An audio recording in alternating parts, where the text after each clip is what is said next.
Hey, Tissue.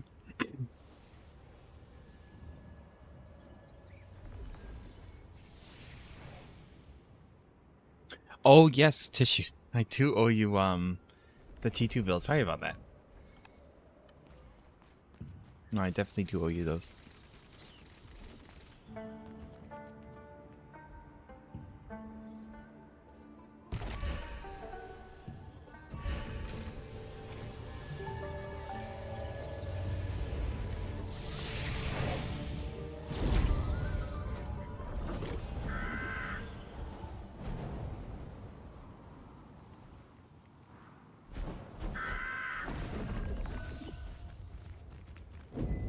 I'm gonna see. Chat's not working for the stream.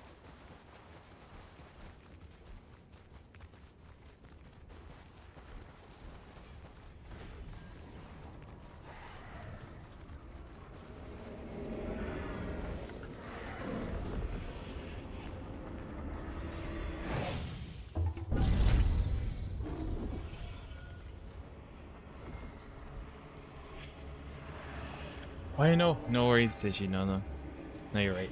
I've definitely been really busy, but I also forgot because of that. So I'm going to have to, I'm gonna help out for sure. And get into the quest log.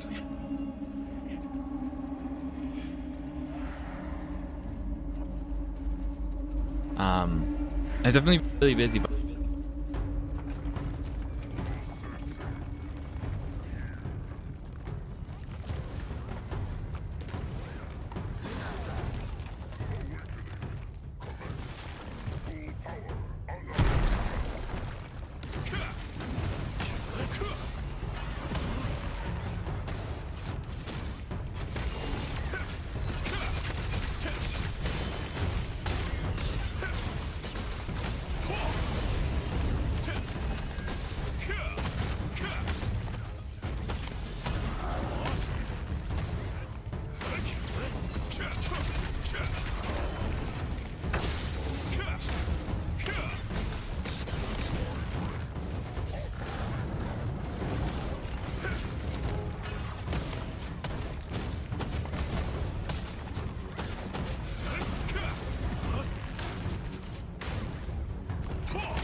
Hey, cats.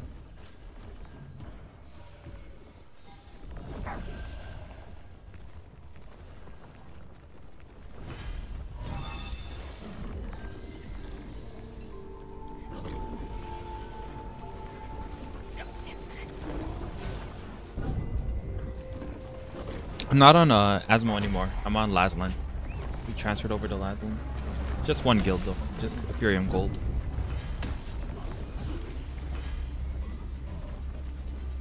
All of Ethereum split up. Just for...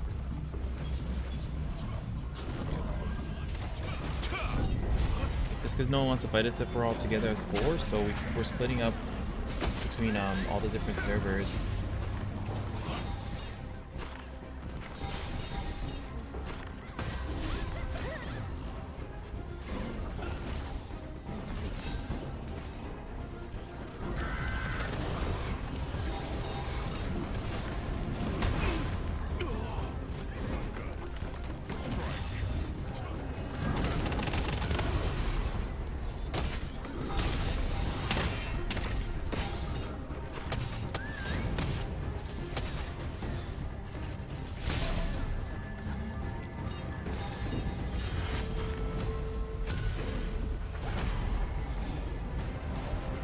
Hey Ren, how's it going?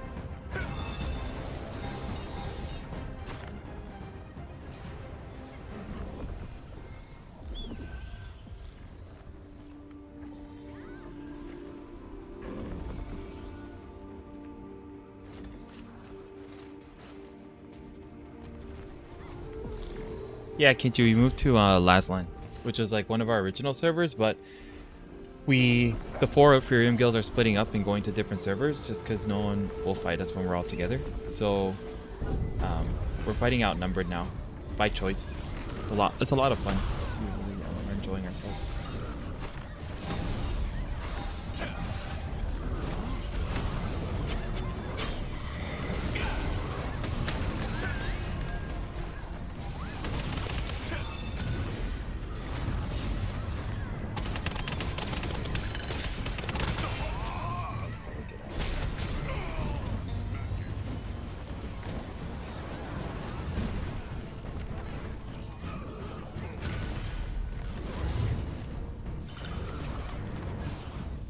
It's definitely a lot more fun when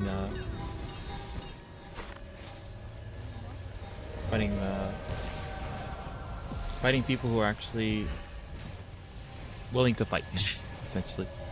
Because with all the servers we go to, usually people just stop fighting whenever we would move to the server, and just like not want to give us like, or not want to allow us to like participate in any PvP content. But when we split up like this, people are willing to fight us, so it's fun.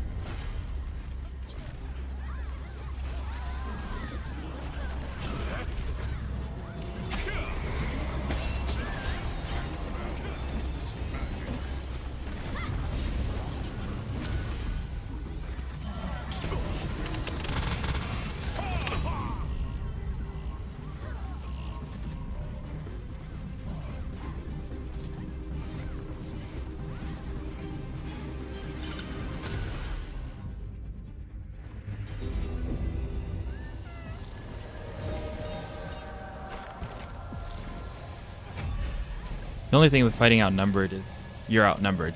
So that's the only downside. But it's still good to just have like these kind of like more entertaining fights.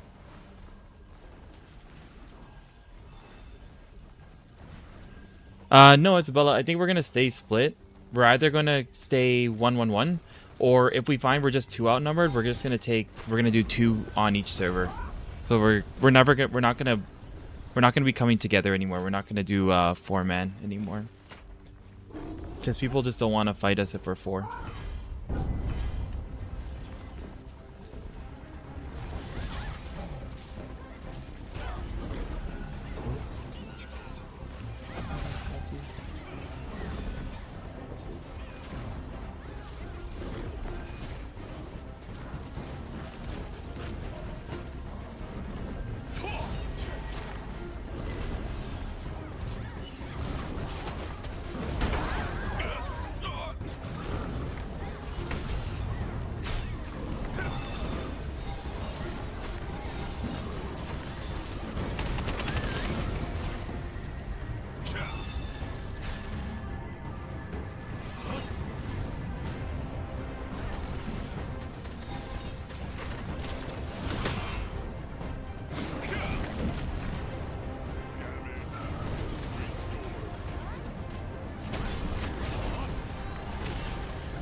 Oh, thanks for subscribing, Devil. I appreciate that.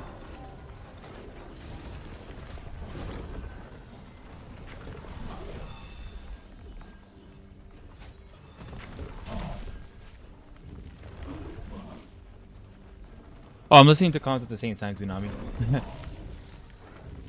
Yeah, I'm listening to intense comms while also reading chat, but also looking at games. But I'm more so looking at games and listening to comms than reading chat.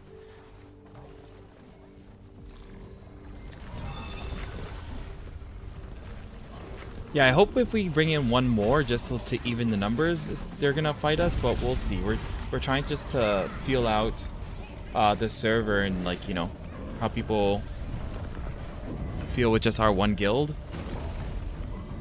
But so far they've been fighting us. So it's been good. I mean, I'd hope they fight us when like we're outnumbered. So it's good. It's good. It's like, it seems healthy, the fights. It's pretty good.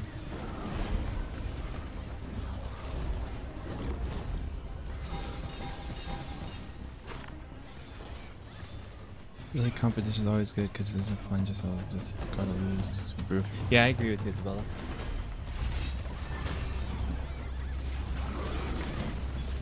Yeah, if you're one staff healers, Sen, if you're playing the support build, keep staff out. If you're playing the hybrid build, keep wand out. It's a small difference, but if you want to min-max, that's essentially what you would want to do.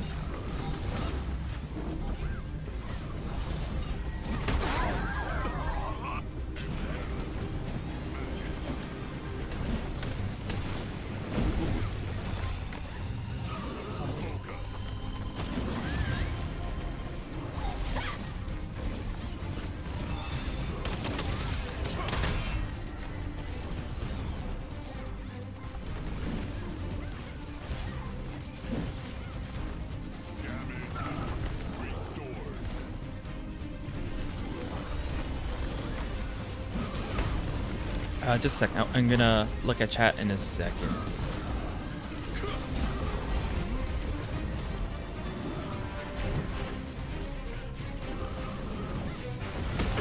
I'm gonna go on this side of the arena because they're surrounding us.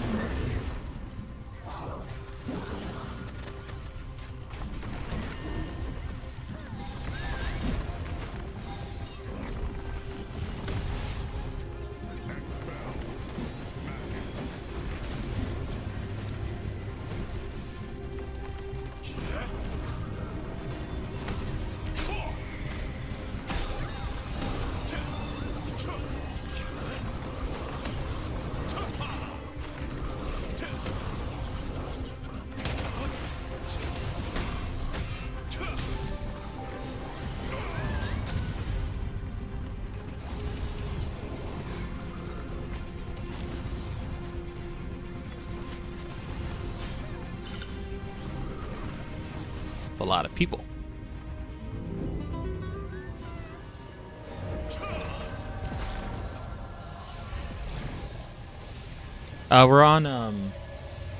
We went back to Lazlan, Isabella. No worries, Devil. Thank you.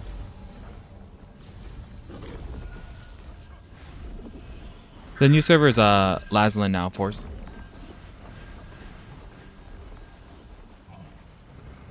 Yeah, we're definitely very outnumbered. We're definitely gonna try to bring in just one more guild, and it's gonna be one of our weaker of the four, because it's gonna be like mostly new players in that one. So we think that's gonna be what we need just to have like more balanced fights, because we're just 45 people versus like what seems like at least double our numbers. Well, it's definitely double our numbers because it's like multiple guilds here, and they're all teaming up against us. Or most of them are teaming up against us because there's some guilds also that are solo on this server,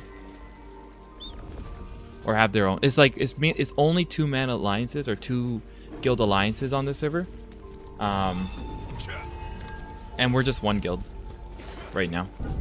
So if we just bring 1 more guild, we'll have 2 guild alliance just like everyone else. Uh-oh, they can.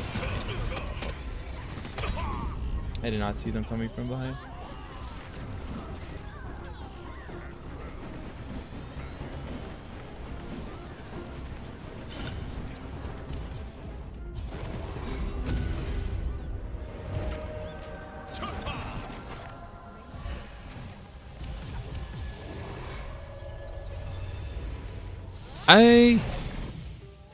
I don't think so, because the other guild we'd bring, Isabella, would be like, it wouldn't be one of our like, it wouldn't be a guild with like any experienced KR people in there. It would be just newer players. So it wouldn't be like, we think we think that it wouldn't be it wouldn't feel like unfair. But we'll see. We're gonna test it out. We're just testing it before the the 18th or the 17th when they stop free server transfers. So we just want to figure it all out before then. But we're for sure not doing 4-man or 4-man guilds anymore, because no one wants to fight us when we group when we mass as 4. Even when we go to like the mega, because we've been going to the mega alliance servers, right? Just so it's fair. So like fighting people who have like 8-man guilds or like 6-man guilds or whatever, or small alliances, and they don't want to fight. So now we're just gonna try to do the two guild servers, which seems much better already. It seems way better already.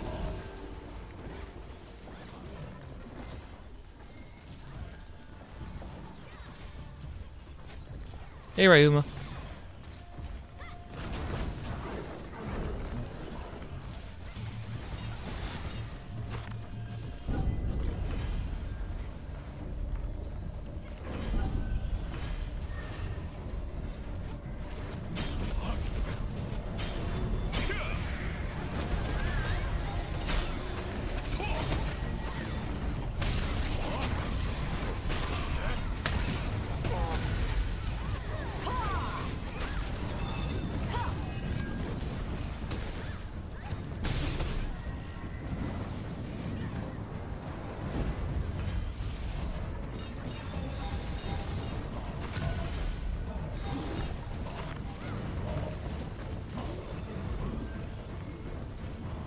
Wait, what is Melty playing? She's playing a crossbow staff. That's not a thing.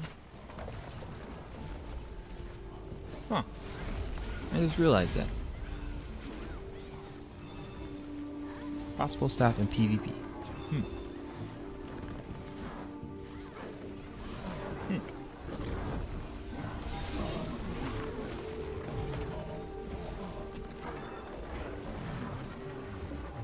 Yeah, it definitely would have been a lot of fun if the larger guilds would fight. But, man, what can you do, I guess?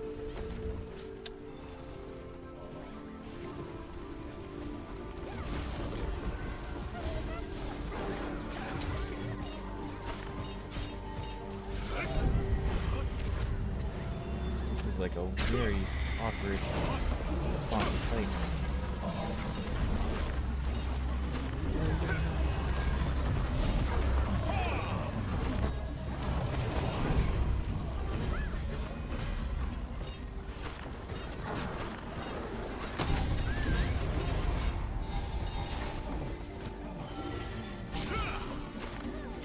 Evasion's actually missing a bit.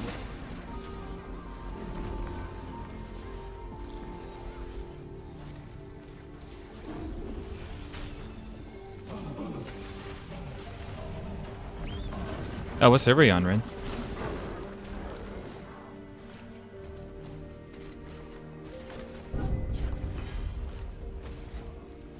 Yeah, I agree.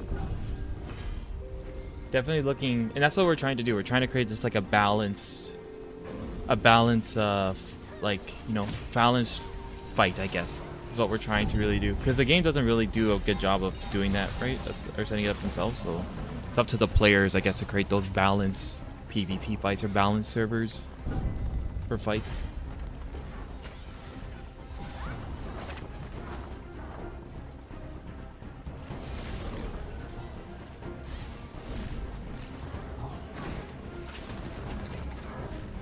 The difference momentum is the masteries. So you want to have the weapon out that gives you the best defensive masteries, and that's why you keep Lombo out.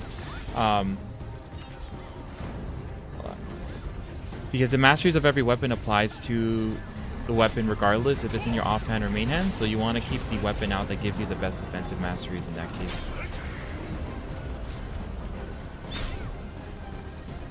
I feel like they're gonna try to come behind us again.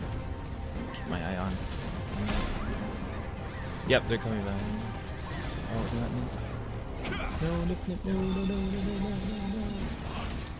Ah, I tried.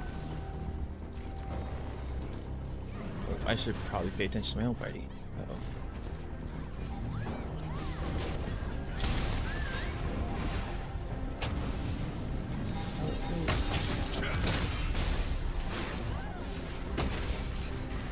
Okay, what's going on? Please. Let me out. Let me out. Stuck on these rocks.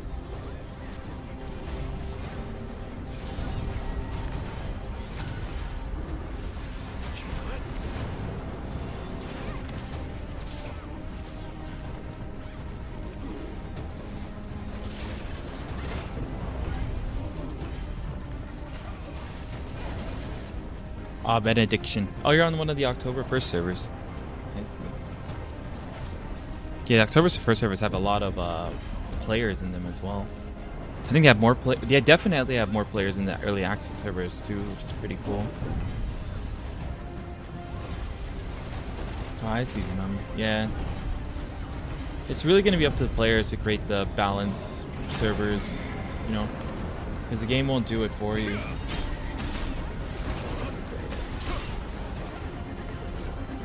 Yeah, get your shield.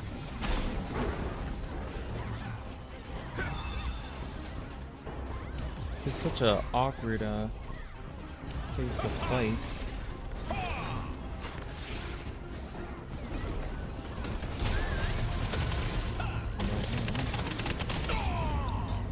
Stuck.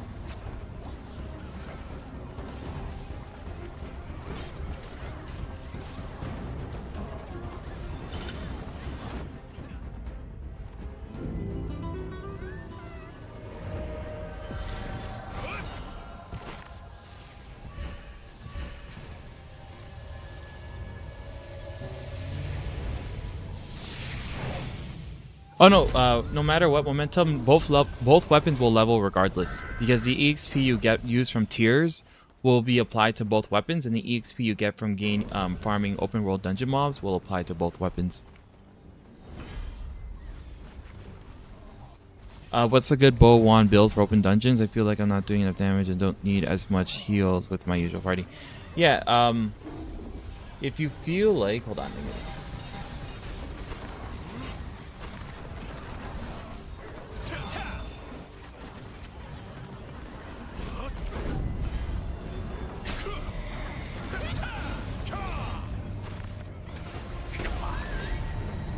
Oh, we all got slept here. I really don't think it's a good idea to fight on this rock.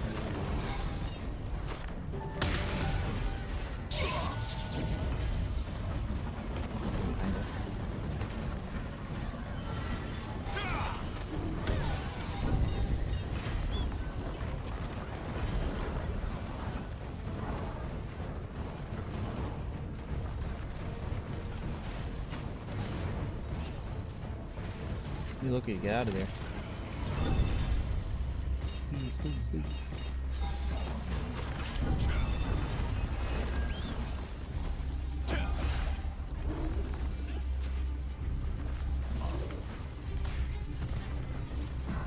If you go on my Maxwell Smooth, I actually have builds for that kind of situation that you're in. Like if you're in a party where you feel like you don't need to heal them as much, use the endgame PvE dungeon build. That'll be much better. That's what I use in similar situations where I'm like with my statics or people who know the mechanics in dungeons and they don't need much healing. I would use that skill build because it allows you to do more damage and stuff like that.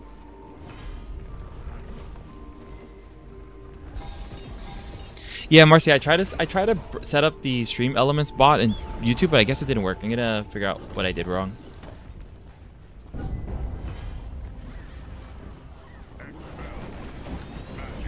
I can link my my Maxwell better after this fight and stuff like that. Just 1 second.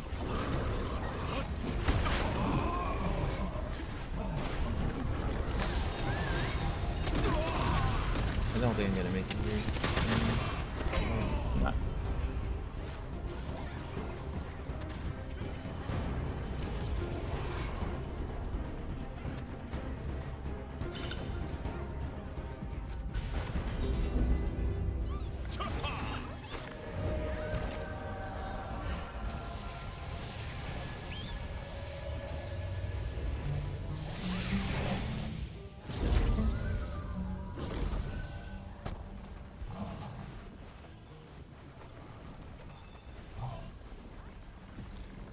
Hey Ohio, you want to get the blues to +9 first before you transfer them to purples. Oh, thanks for listening, Isabella.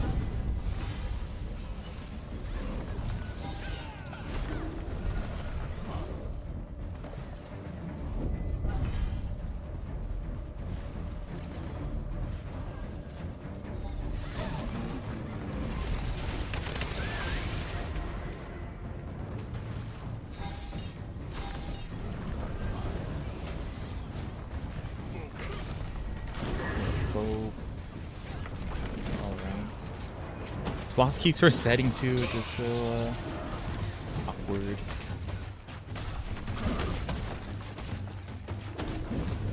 There's not really a safe side right now. All the players are just around us.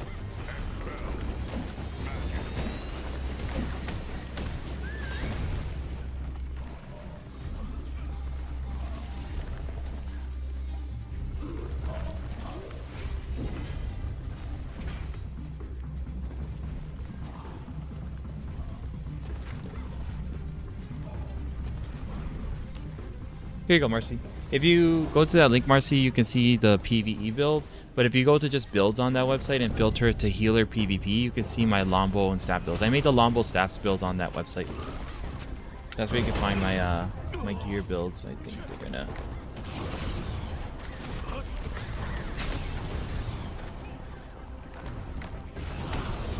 Push it behind there.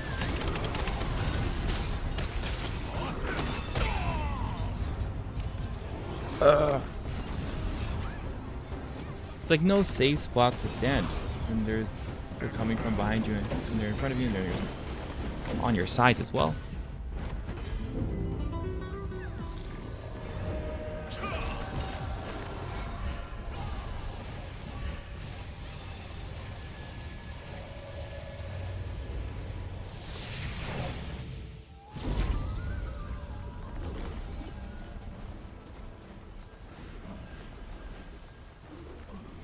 Yeah, only Talus resets if you go out of range of it, Ren. We need to figure out where to position ourselves. Well, actually, I guess we have no choice because the boss is in the middle of the arena, and there's not really like a safe spot in this arena when they're all around it.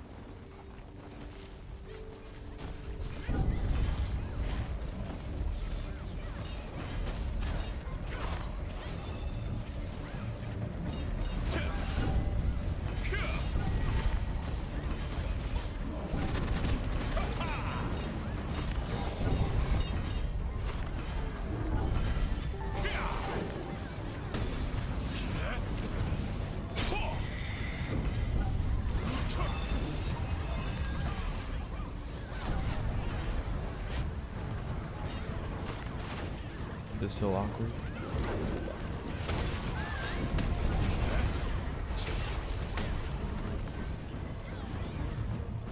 Need Jerry to move that. Jerry, move! Get out of there.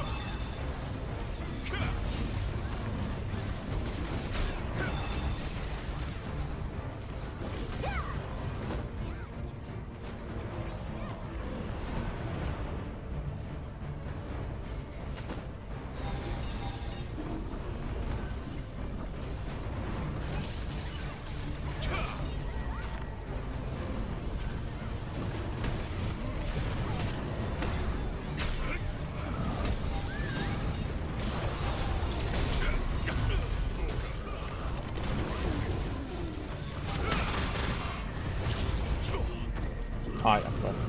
Man, can you get lucky? Come on. I think you can get out of here.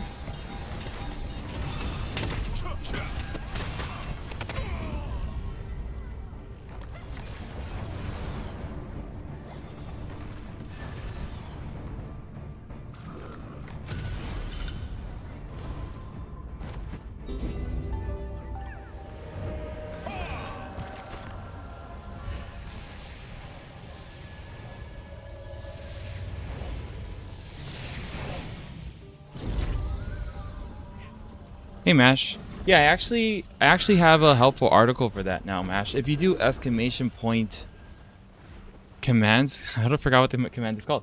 If you do exclamation point what's it called? Yeah, if you do exclamation point healer overview, you'll see like a new article I actually put together. Sorry, they're pushing. But you see a new article I put together summarizing all of the different healer builds in the game. So that article will be really helpful just to help you understand like the strengths of each of them and stuff like that.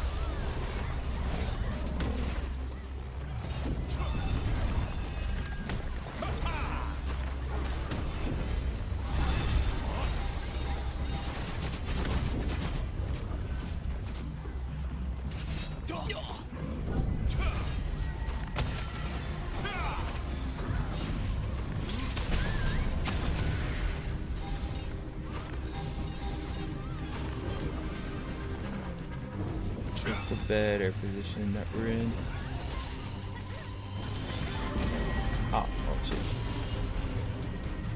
No, baby, no. Okay.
No, you can't do that, Kate Smooth. It's gonna lock the item after you transfer.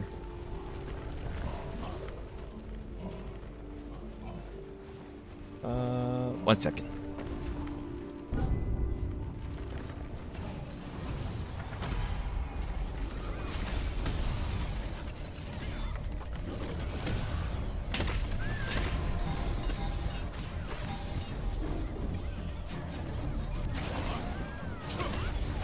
Look.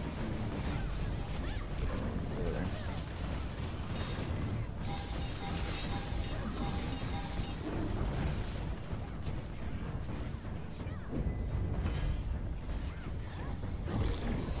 Ah, melty move.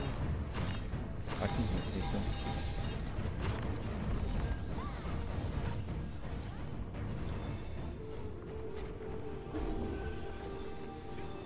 Okay, transfer. So also, I guess if I have the purple gear and I'm waiting to plus 9 my blue before using the purple, there's no point in trading the blue. No, there's a point in trading the blue. If the purple gear you want to transfer into Ohio is hard to get, you should fully trade your blue. Does Mastery Food apply to tiers 2? No, Mastery Food does not apply to tiers. Only to open world dungeon while grinding. Hey newbie, how's it going? Can you share your build, the one you used last day at the Abyssal dungeon? The one I used on the last day at the Abyssal dungeon? Do you mean the... Yeah, which build are you talking about, Creamy? Which dungeon are you talking about? All my builds are on my max roll. Like my PvP max roll, my PvE max roll has all my builds. If there was anything that you saw that you wanted to possibly check out, it should all be there. But let me know if maybe I changed something in my build. You want to know what I changed? I can definitely let you know as well.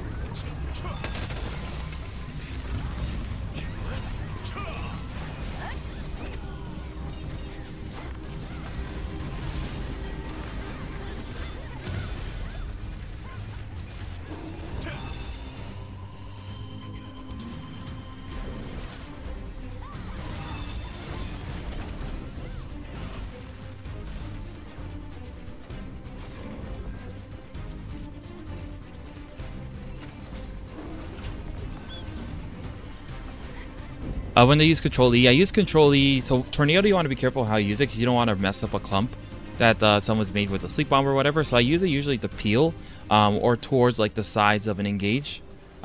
Just anywhere where I know I'm not going to be messing up a clump or something like that. I also see my teammates inside really deep, so I'm just going to go a little closer just in case. I think it's fine. But pocket's not fine. Get pocket really quick. Yeah. A PvP gear is a scam unless you're aiming for gain. Yeah, PvP gear. If you're playing PvP, you should 100% just be focusing on PvP gear. What's my stats now? These. Hold on. I'll open up. I can open up my menu. Oh, I think Loki DC. Just a second. We're pushing in.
Melting, no.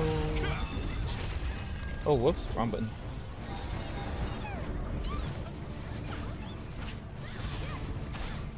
Wait, why is she? Oh, die. I can't help her there. Oh, she got out. Nice.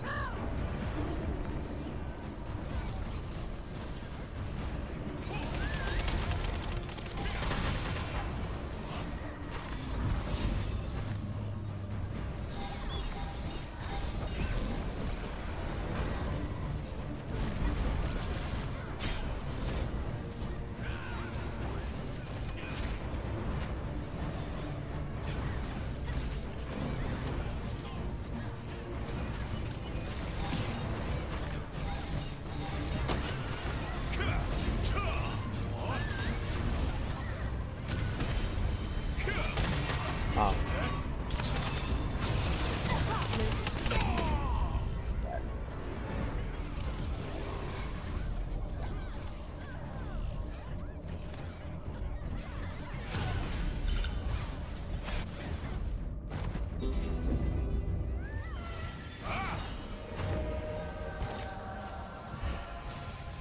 Sorry. What's my stats now? Where my gear is right now. I'm 41, 30, 30. I put 12 in perception because my hit's already low. So I just decided to get my dexterity to 30 instead and have higher crit. I'm running a full support build, so I have nothing that's offensive right now, so it doesn't matter. That's like the benefits of running a full support build, is that you don't have to worry too much about hit because you don't have any offensive abilities to land. Everything is just a buff or a heal. Except for Tornado, but Tornado's multi-hit, so it lands a lot even though you have low hit.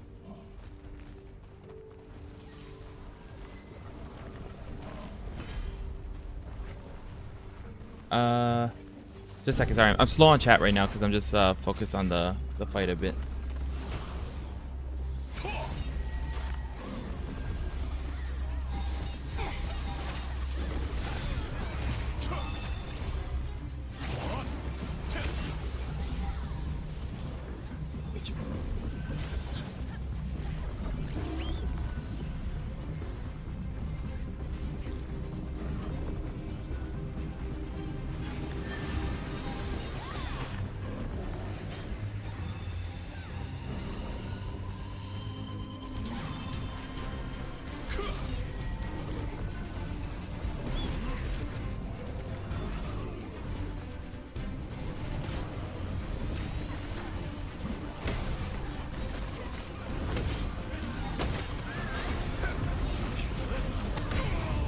Wait, what was it? Oh, Talus killed me.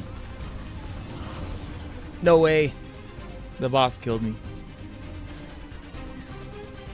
That's crazy. I think Talus was doing a one-shot mechanic and it wasn't paying attention to that. My fault.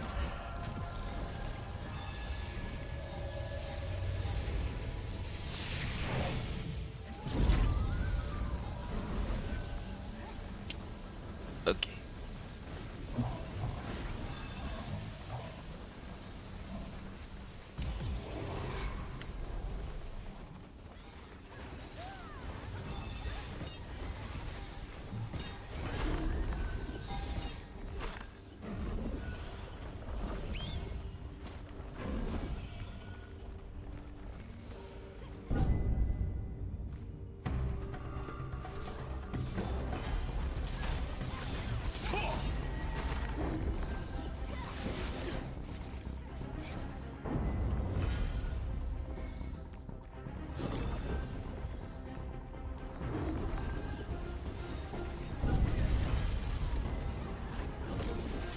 Oh, I probably shouldn't have. Back up. Create space, create space.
Detestable humor.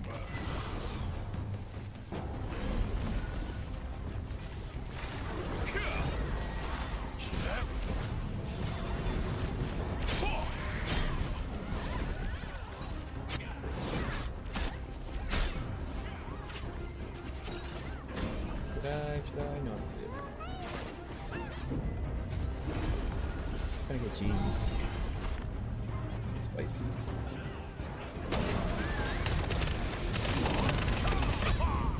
Oh my gosh.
Oh, wrong button. Fix it.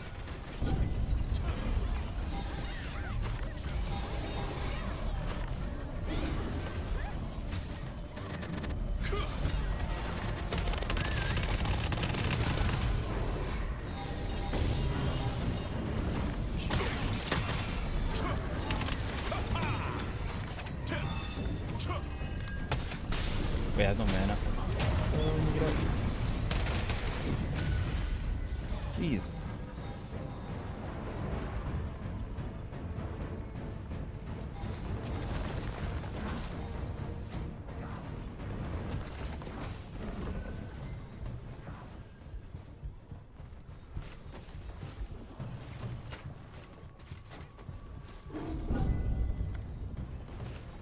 I ran out of mana because of the staff's Firewall Barrage skill. It takes away up to 2,000 mana if you get hit with it. So if you get hit by like 2 people doing it, it takes away 4k mana, which is like insanely annoying.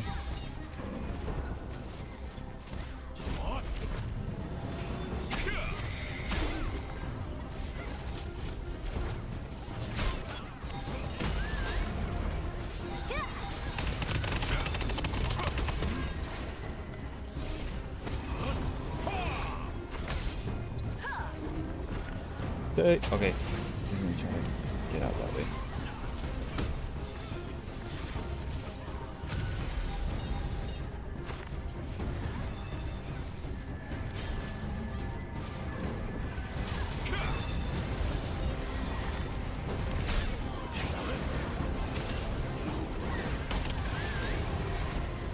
Ooh. I think they're behind us. Oh.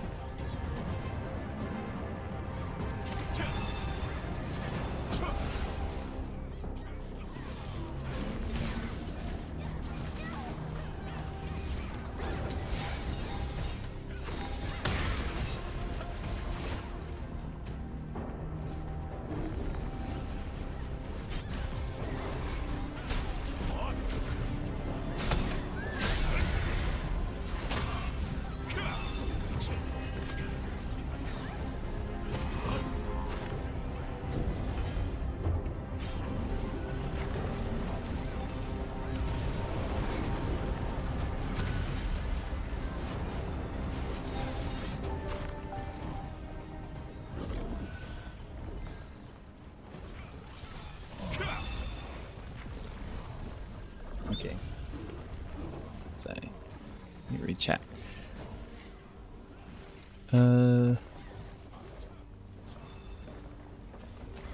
Have I theorycraft any builds of arc boss weapons for healers? Yes, there are a couple builds of arc boss weapons for healers. I didn't put it on the max roll because I just didn't like the arc bosses wouldn't have came out until like a month later. And I didn't want people to like start creating arc boss builds until they like understood how realistic it is to get arc boss weapons, you know what I mean? So I will be adding those builds to the max roll probably like right before Tevent spawns, because then at that point guilds and players understand how difficult it is to get arc boss gear and they can set their expectations a little bit more realistically. But there's not like Juan Lombo doesn't need any arc boss gear. Technically, hold on.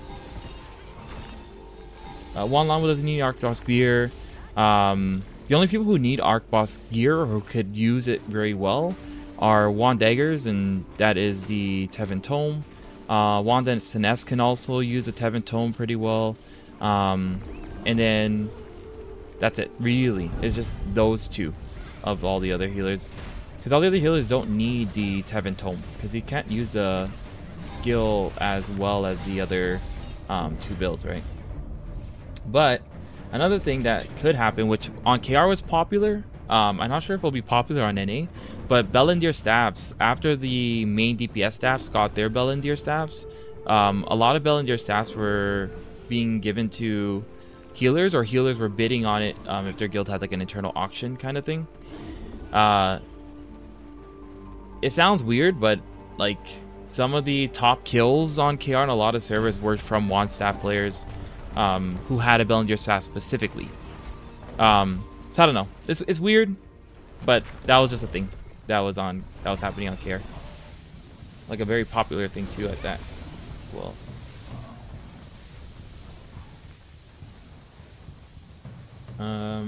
Okay, well now this is done, I can just re-chat. I like to play very zoomed out and hate that when a tree pops up in my flash wave. Yeah, I know, I agree. So well, Tsunami. I cannot get this damn necklace. The boars just don't drop the blue neck. Yeah, I haven't started doing my boar farming yet for that necklace, but I hope it's not going to be as bad as I've heard from other players. If you've gone in hard on the build and are fully traded purples, and yes. I haven't traded yes, but I just resolved 30. Oh no, Zetsu. That sounds terrible. Sorry. Hopefully you can recover that with some good RNG.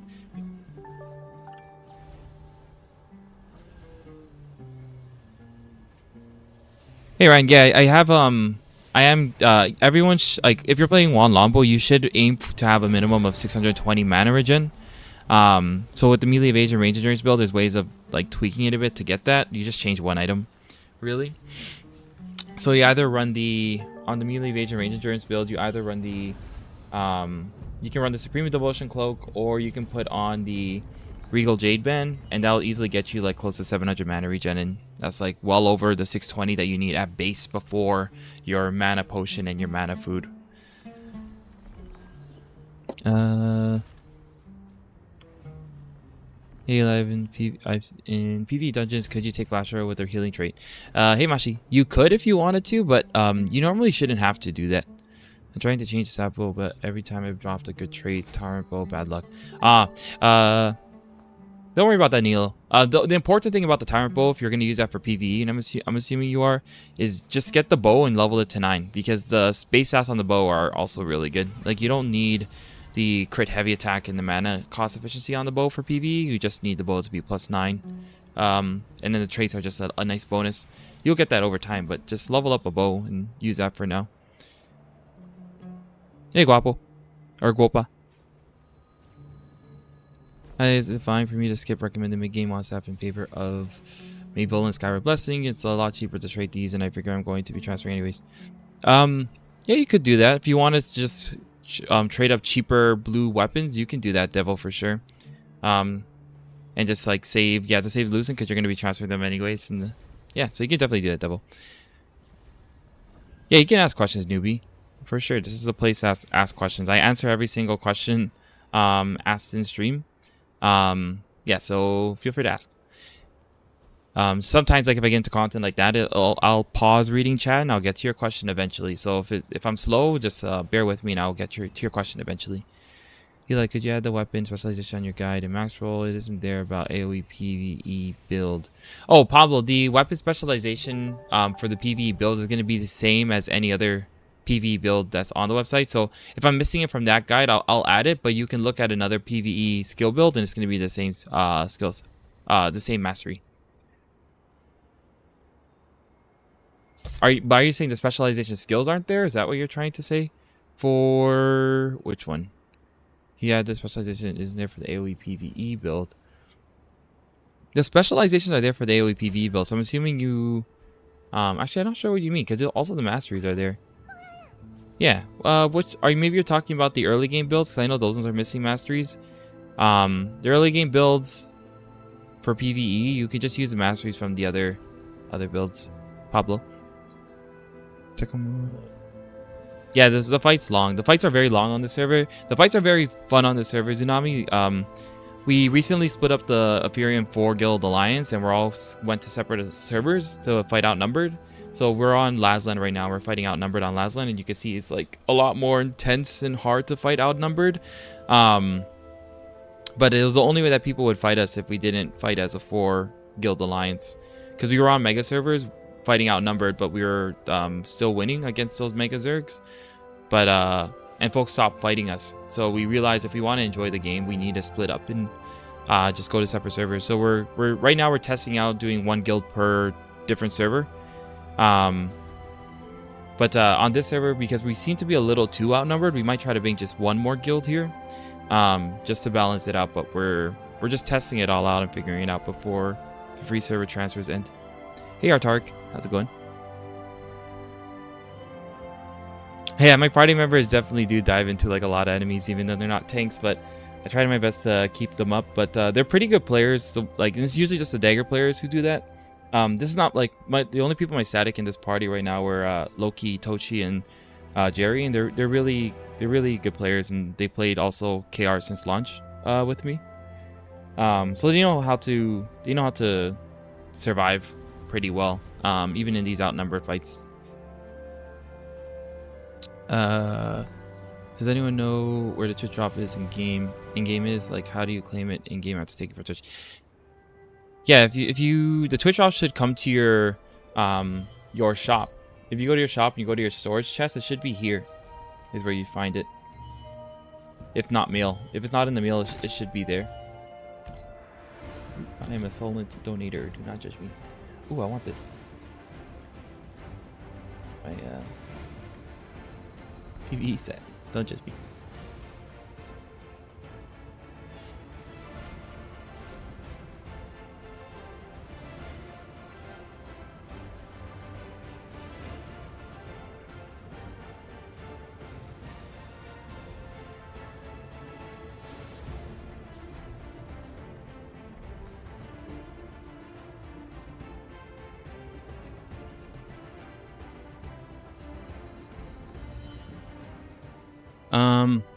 Sorry about that.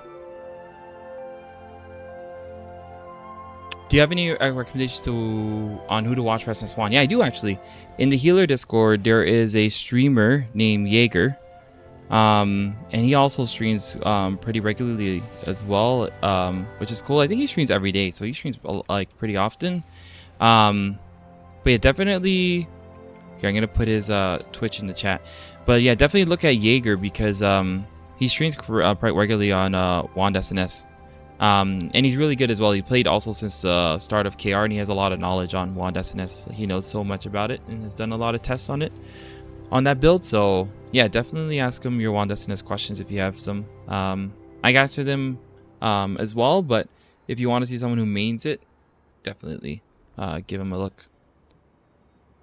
Hi, I would like to thank you for your guys. They are great and easy to play with. You have them nice explained. Just thank you. Oh yeah, no worries, Kings. Thanks for stopping by and saying that. Appreciate that. The PvP is way too long. Yeah, the PvP is definitely long on this server, for sure. But I like PvP a lot, so I don't mind that they're long. I think I would just appreciate a bit more folks from our side. So hopefully we can get just one more guild to come over so we can have a bit more of a balanced fight, because as you can see, like it's like multiple guilds just against us, so we want to try to balance that. Because right now we had about 30 people online, because some people just logged off, but we had about like around 30 people online for that fight. So it was like about 30 of us fighting probably like 100 plus people, so definitely a more difficult fight. Fun, but definitely would like a little bit more of a balance. Like if we just have at least 50-60 to fight outnumbered, I think that would be better. Because you can't always have 50-60 online in the night like this.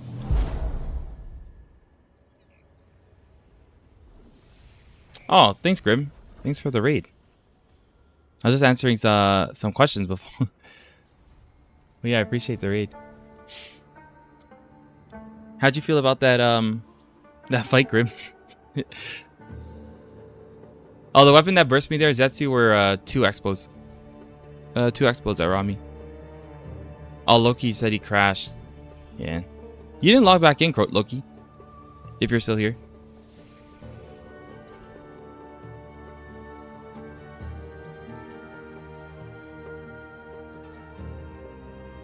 Oh, he crashed and then he was forced to patch his game. Yikes. That is a terrible way to crash. Hey, Grim, what's up? What's up?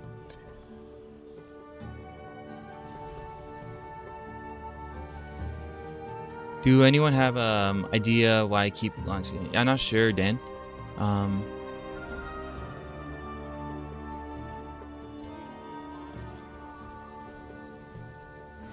The chest I'm using is the heroic chest. It's the melee evasion chest. If you run like a melee evasion build, it's the chest that you're gonna wear in T1. I wanted to ask something because I can't seem to find an answer. How can I reach Silius Abyss Floors 5, 6. For me, it says you have to reach a milestone. I don't get it. Oh, you're on probably an October 1st server, Angelo. So Silius Abyss is not open for you yet. But it'll probably open up eventually, but just not right now. Oh, are you there, Brandon?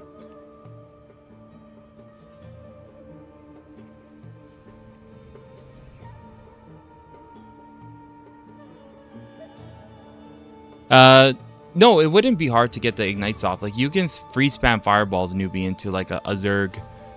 So that's like that's why Bellinger is also really strong. It's just such an easy weapon to proc, or such an easy weapon to try to get the weapon skill to proc. Yeah, 670 Solent. Isabella, gotta do those weekly scrolls, those contract scrolls. Oh, you're leading Halloween, Brandon. Oh yes, I remember. Okay. Yeah, those fights were pretty fun. I love you guys. Most wanted to ask if you plan to make a guide with Rebus gear on the guide. Seems a long-term goal. Yeah, close.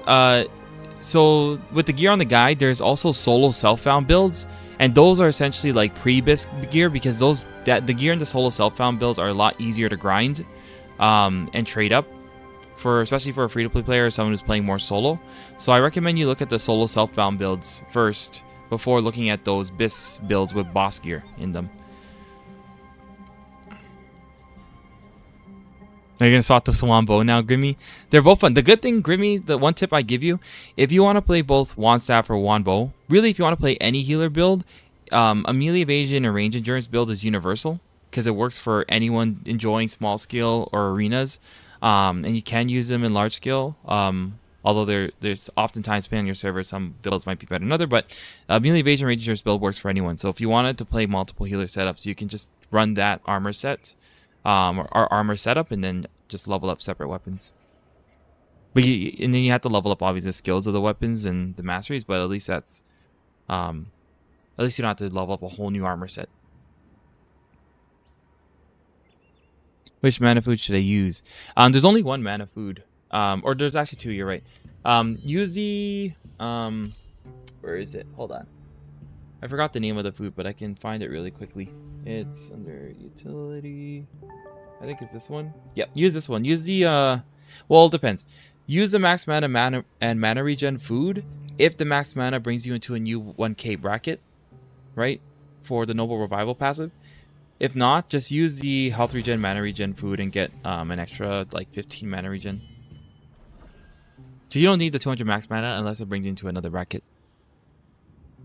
Do I have a guide on SNS 1? I don't have a guide that I made myself on SNS 1. There is one on Maxroll that lots of like Wand SNS, including Jaeger, have looked over. And I looked over it myself, and the gear is like is good, but I didn't make the Wand SNS Maxroll guide.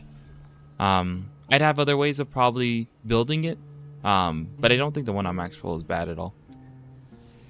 Here, Tarek. What is the fastest way to level up weapon mastery? The fastest way to level up weapon mastery Vasir is well, there's many ways. I think the fastest way to do it is to, here we go. One second. To pop a mastery report, and then on top of that, use a, where is it? It's here. Use a golden apple pie or any of the tiers. It doesn't have to be blue, it can be green, whatever, but just use blue because it's 1 hour and the mastery report's 1 hour. Pop those two things, because the 50% mastery from the golden apple pie and the 50% mastery from the mastery report will, or sorry, 30% mastery from the mastery report will stack. And then you go to an open world dungeon and do your contracts at the same time. So like you're really being efficient with your time while also leveling up your weapon mastery the quickest. And then just do that until your contracts like run out. You can continue grinding if you want to. You'll still gain mastery levels, but you could just stop. And then you want to do your contracts. So your daily contracts. You want to do your daily contracts. Go to Phonos or Pure, do your daily contracts. And then the tiers you get from that, you use to level up the mastery for your weapons. And then those are the two best ways to do it. There's other ways that you get the tiers. You get them from doing your dungeons. So your co-op dungeons give you the training due points. You get like 6 per dungeon. So you get 60,000 points per dungeon. You also get a bunch from the achievements for these as well, right? So you get them for just doing the first one, which is defeating boss. You get 25, so you get 25,000 points. Those are like the main ways to get them in order of like best to okay. Can you explain why you use bow block over wand block? Yeah, you use bow block over wand block, Ryan, because when you're silenced, you can actually use your bow block, which is super important. Because when you're silenced, you don't want to just be a sitting duck. You want to be able to do something to protect yourself. So if you can't use your heals to protect yourself, at the very least, you can use your block to protect yourself. On top of that, while you're silenced, you can also still use flash waves. So keep that in mind. So you can still launch this heal out to help yourself. But the more important thing is you're using it, the bow block, to protect yourself. Make sure with bow block, by the way, or any block in general. So when it comes to any block in PvP, something you all need to remember is roll block when you're fighting a greatsword, and it doesn't matter for anyone else really. The only reason you roll block for when you're fighting a greatsword because greatsword has a skill like dagger as well. That if you're using a standing block, they can hit you with a wrath ability and it instantly puts you on the ground, and that's the worst position you want to be in. So you always want a rolling block against a greatsword because a greatsword dagger, because they can spam 2 of those wrath abilities on you. So there's not really an opportunity where using a standing block is a good idea against them. But other than that, standing block is ideally what you would want to do in like large scale if a greatsword isn't on you. Evasion versus endurance, which better in PvP PvP? It depends, Mr. Ho. If you're running if you're doing small scales in arenas, running in your longbow, run a melee evasion range endurance build. But I also advise you just do that in general if you want to play multiple healer builds too. But in PvE specifically, evasion is better, and specifically melee evasion, because that's like majority of the boss's attacks. But PvP VE, don't worry about the PvE aspect of it. If you're gonna do PvP, run the evasion or endurance traits that is best for your build, because it doesn't matter what you bring into a dungeon right now, unless you're like competing for ranks in Gate of Infinity, or the eventual T2 dungeon ranks. If you plan to make a previous, I already answered that, Klosh. Let me know if you're here, Klosh, when I answered your question. And then if not, I can definitely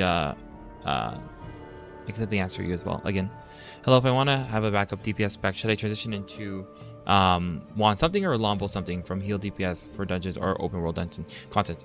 Yeah, if you want to have a backup spec for DPS and you're like wand lombo, you can transition to like lombo staff, and that's perfectly fine. Eli, does attack speed affect on equipment affect to our channeling skills? Yes, attack speed does increase your casting speed.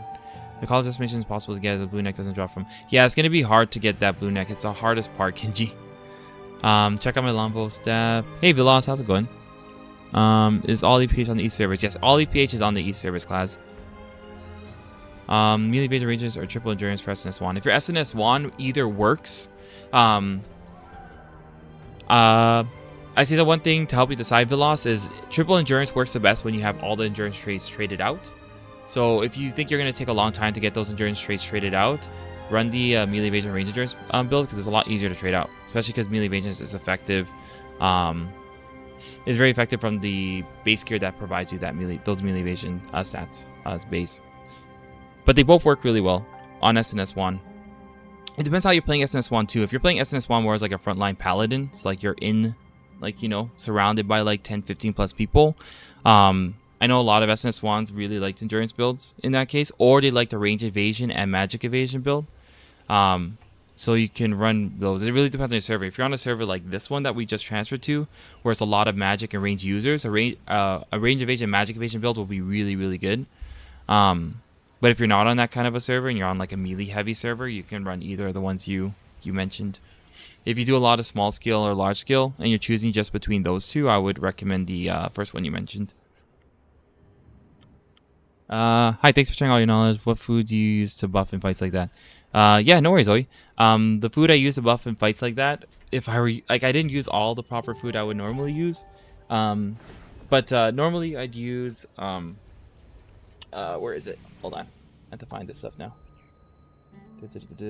Yes, so I'd use the rare fish pottage right now. So I'd use rare fish pottage for endurance and heavy attack evasion, and then I'd use the rare Corba omelet. So I'd use these two in combination. Just folks know you can use one attack food or defense food. You choose it between those two, and you can use one utility food, and then you can also use one solid food at the same time. So all those foods can be combined to and used at the same time. So keep that in mind. Hi, thanks for sharing all your knowledge. Oh, sorry, already read that. Eli, I'm doing your staff on Eva endurance request on quick one. That's the advantage of Umbra over Tubik. Yeah, the Umbra staff is really just a stat stick. It allows you to reach 60 strength and 60 perception very easily, as well as extra stats so you can do other things. And then it has cooldown speed and stuff like that on it. So it's just a really good stat stick, allowing you to reach those important stat bonuses. So you can reach really high hit, for example, by using an Umbra staff. Which is good if you're on a server where people are running a lot of magic evasion.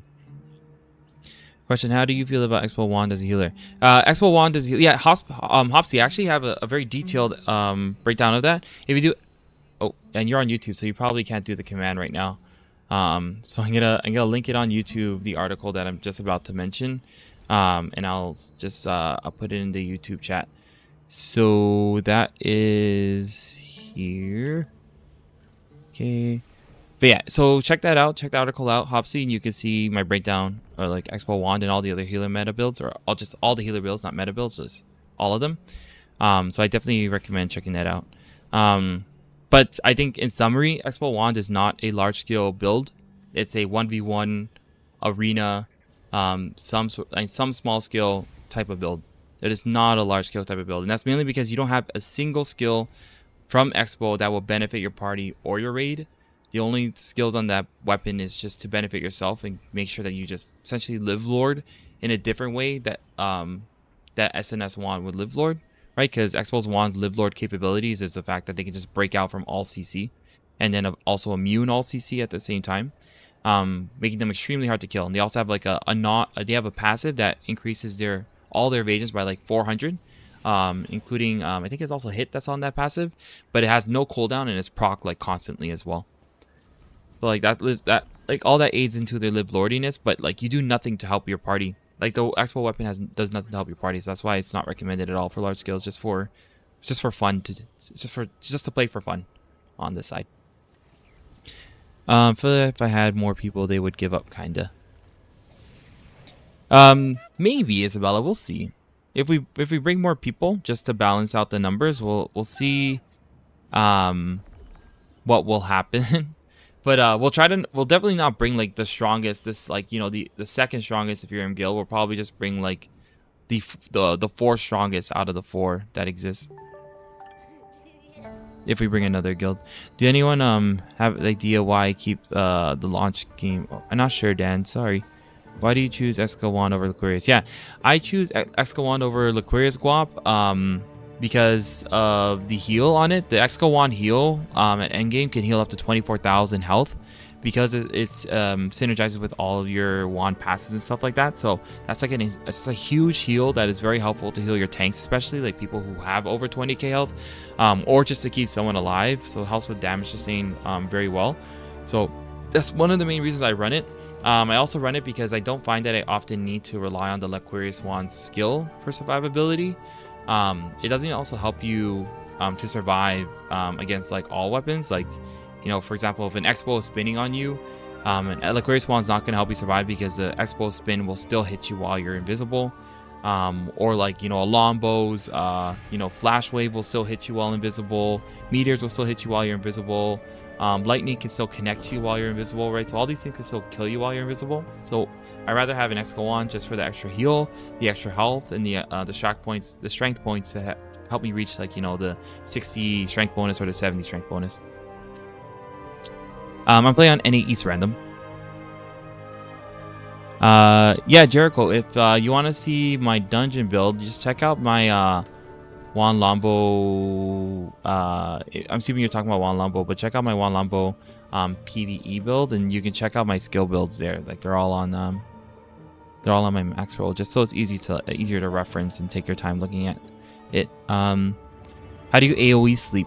Yeah, if you do exclamation point, what was the command? I actually have a video for that, so it's like easier to look at. What is it called? Uh-oh. Oh, actually, I didn't make that a command. I was just linking it. I remember now. So I'll do the same thing. I'll just link it. If I can find it. Where is it? It's right here. Okay, so if you check out this video, Nightmare, I pretty much like detail how I AoE sleep on KR. Or sorry, are you asking in PvP? If you're asking in PvP how to AoE sleep, it's this combo. So you would want to have the curse specialization on Touch of Despair, because this makes it more likely that like when you use one Touch of Despair, that someone already has 2 stacks of Touch of Despair, which is great for bombing, because it's very hard to get 3 stacks of Touch of Despair on someone while in a PvP situation, because the fights are just so fast moving or fast paced. So you would normally do 1 to 2 Touch of Despairs, right? So you set up the first one, and then you come back and you do the second one. You get to do the combo really fast. If you're doing a stealth Touch of Despair, like a stealth sleep bomb, then you can normally just get off only 1 of these. But it's a Touch of Despair into Decaying Touch. So you're not using Corrupted Magic Circle, you're using the Decaying Touch version.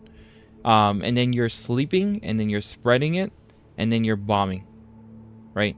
If you can, right, if you have really good attack speed, you do Touch of Despair into Decaying Touch, into Time for Punishment, into Cursed Nightmare, spread, bomb. Or you can take Enchanting Time and just have the buff on you already, so it makes it so it's 1 less ability that you have to press so you can get the combo off even quicker. But that's essentially the combo for Explosion in PvP. Can you show your build for PvP? Yeah, Kyle, I have that on my Mac. I'll just link that to you. I use different skills depending on like what I'm doing, but I have all that information there just so it's easier to reference. Where you farm the chest for trait? You can't farm for the the melee evasion chest. Sorry, oops. Well, you can't farm it from open world mobs, but it does drop from Galu archers. So you can go to, where is it? To Shadow Temple and farm the Galu archers there for the chest. Just keep in mind it will be a very, very low drop rate, so don't expect to get it like very fast, right? Yeah, so just like, you know, set your expectations. Is all I'm saying. It like oftentimes is easier to farm Lucent and then just buy the traits that you need. But yeah, they will drop though. They will drop. It's not like they'll never drop. Do you know when is the castle fight? Yes, the castle fight for us will be on should be a Sunday at 4 p.m. I believe, but it should be, I forgot what Sunday is. Oh, you know what? In the healer Discord, I actually did put in the announcements the remaining schedule. Let's see. Here it is. So Siege. Oh, it doesn't have it here. I think it's November something. It's November something, but it's November. I forgot, but it's a Sunday in November at 4 p.m. Isabella. But I forgot the exact date. Sorry. Where does one find the solo self-bound builds? The solo self-bound builds are on my Maxwell Vate Zone if you do !point builds, but they're in the same section of the gear section, and they're just a separate tab. Do you know something about the releases of Halloween skins on Global? I don't know. I don't know exactly about the release of the Halloween skins on Global. I know for sure that we're getting the new skins on KR. That's what the devs told us. So the devs told us we are getting the new skins from KR. Whether they hold up to that promise, we'll see. But they said we will be getting those skins. So you can look forward to that. Question, how do you feel about Expo Wand as a healer? Oh, I think I already answered. Let me know if you're here when I answer that, Hopsy. Is it worth to use unlock stones on a Phantom Mask, or should I save them right now? So using unlock stones on boss gear is essentially is what you would want to do, Evasion. But if you should use it on a Phantom Mask is another question. I don't think here I say, if you expect yourself to get a boss weapon, like field boss weapons, save it for that. If you expect that your guild will give you the opportunity to get field boss weapons, 100% save your unlock stones for that, because it's gonna be a better idea. If you don't think they will, then you you want to go down the list. Like, what is the most important field boss armor piece that you're gonna get or have that you want to use unlock stones for, and save it for that. If Phantom Mask is the only field boss piece you're gonna use, and you don't expect to get field boss weapons, then you can 100% use unlock stones for the Phantom Mask. But just make sure that you, like, you know, just understand what you're gonna get from bosses and what you want to trade from those items first before you use your unlock stones on that mask. I'm trying as a healer. Sometimes farm solo is a waste of materials. Farm for a second set for speed farming. Yeah, farming solo can be a little slow depending on the healer build you're using. But they're not like extremely slow. When like if you're doing contracts, for example, it should be fast. You should be one-shotting mobs very easily. Even in like green or blue gear, I was doing the same thing. If you check my earlier VODs, you can check that out as well.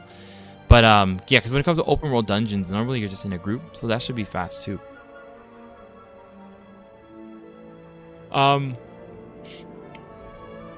Yeah, yours is the same as mine, but yeah, no worries, Kim. Yeah, no, I really like that the build for sure. Did you do the wand bow max roll guide? Yeah, I did the wand bow max roll guide shoreline, and the wand staff one as well. Those are the two builds that I mained on KRs. Meaning wand longbow since launch, and then like transition and then making a separate wand staff build like 4 months into KR, and then also just running both wand longbow and wand staff simultaneously as both my mains. It's very easy to set up two separate builds on KR as the game, you know, progresses. They make it very easy to get gear when T2 content releases. Like, you'll find that and you'll appreciate it a lot. Getting gear becomes so easy with T2 because everything just like drops from dungeons, and they drop very often. Like you can get 2 purple pieces from a dungeon and it's super common. For example, it's like it's insane how the drop rates just drastically change with T2 gear, and how much epic or how much T2 gear they give you from T2 dungeons. It's really good, and like additional goodies. Like they give you so many blue items, so many mats. Like it's really good. Where'd you get the master report? I got the master report from the... Where is it? I got it from the Zenith Store Shop. I just used the coins you get from the Zenith Store Shop, and I bought the one of these for 180.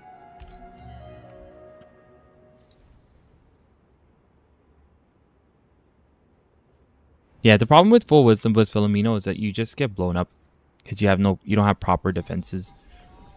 And also, cooldown speed has hard diminishing returns, so it's never really a good idea to build past 33% cooldown speed, because 33% is already a loss of over 10% cooldown speed that you invested into the stat. So the higher and higher you go, it gets to a point where 50% cooldown speed equates to, I believe, like 25% cooldown speed loss. So you're losing the stats that you're investing into, where you could have put those into other stats that had less than hard diminishing returns and benefited way more from the investment that you're putting into your gear. So 50% cooldown speed, so 49% cooldown speed is 33% cooldown speed. So that's a loss of 60% cooldown speed of a stat that you're investing into. So yeah, so I recommend you can check that out. Check that out, Filomeno, here in the stats guide. Like I go over a lot of the hidden aspects of stats from the test that we conducted on KR. And then you can check that out. There's some videos for some of the stats that we tested. Yeah, that can help you understand like the diminishing returns on cooldown speed and why generally there aren't really many cooldown speed builds on KR, unfortunately. Because I love cooldown speed myself. It just doesn't work the same in other games. I wanted to ask something because I wanted to see. I can't seem to find an answer. How can I reach the latest specifiers for the Yeah, there's the milestone's just not unlocked for you yet, Angelo. You have to wait for it to unlock, so you can enter it. Yeah, let me know if you're here when I explain how to AoE Sleep Nightmare. Are you melee endurance and melee evasion? I am melee evasion range endurance, Rodimus. Is this everything? Thank you. What's in this necklace everyone's talking about from the boars? Yeah, there's a necklace that you have to farm from from the boars newbies that you turn into your lithograph for the decimation necklace. But yeah, the necklace that you farm from the boars though is just hard to get. How much blessings should I try to rank up? It depends. I didn't really do blessing stacking, if I'm being honest with you, when trading up my gear. I farmed loosened. Like you can see here, like all my gear I got from just selling stuff. So I just sold a bunch of stuff here. This like these even more pants for 5,000. I sold this necklace for 20k loosened. And then like I just made loosened, and that's how I geared myself up. Like I didn't swipe or anything like that. I just sold loosened from playing the game and traded all my stuff up with the loosened I made. So I didn't do the blessing trick for that. Like the blessing trick, yes, I would have probably saved loosened doing that, but I was really lazy. I was way too lazy to do the blessing loosened trick. I did that a lot on KR for T1 to T2 gear. But I just did not have the energy in me to do it for her blue to epic gear. Sorry, sadly. Only 37 of mana feels like an issue in dungeons on wand bow. Is there sorted once you have the right arm? Yes, it is sorted once you have the right items, Rafi. How much evasion should I be aiming for? So the evasion breakpoints, there's breakpoints to everything in TL, so that's something to keep in mind. Mid-game evasion breakpoints for melee is 1.4k to 1.5k, and then for T1 it's 1.7k, and that's just for melee. For range it's 1.6. For magic it's at 1.6 at endgame, and for magic at endgame it's also like 1.7. Is there a build that can support both dagger with SNS or greatsword? Is there a build that can support both dagger with SNS or greatsword? Yeah, if you want a build that can support like those playstyles, Empyrean for dagger and SNS is easier because you can just do a range evasion, magic evasion build, and you can play that both on dagger and SNS very, very well with wand. For greatsword is different because greatsword doesn't have like like an evasion passive or anything like that, but the greatsword's passive synergize super well with endurance because they give you so much damage sustain. So an endurance build would work really well on greatsword. So you can do the melee evasion range endurance build on greatsword and it would work really well, or you could just do a full endurance build. But if you want a build that can work with all three of those, it would be the melee evasion range endurance build. But ideally, you wouldn't want to do that on dagger SNS because the range evasion, magic evasion builds would work much better on those, or a full endurance build on SNS.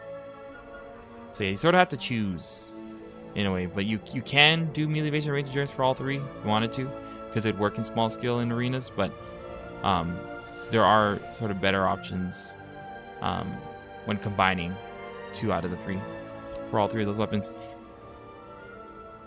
The top 100 rank kills on my server consists of either. Should I go for range magic, or it consists of either dagger or range or bow staff? Should I go for range magic evasion, or will it still go triple endurance?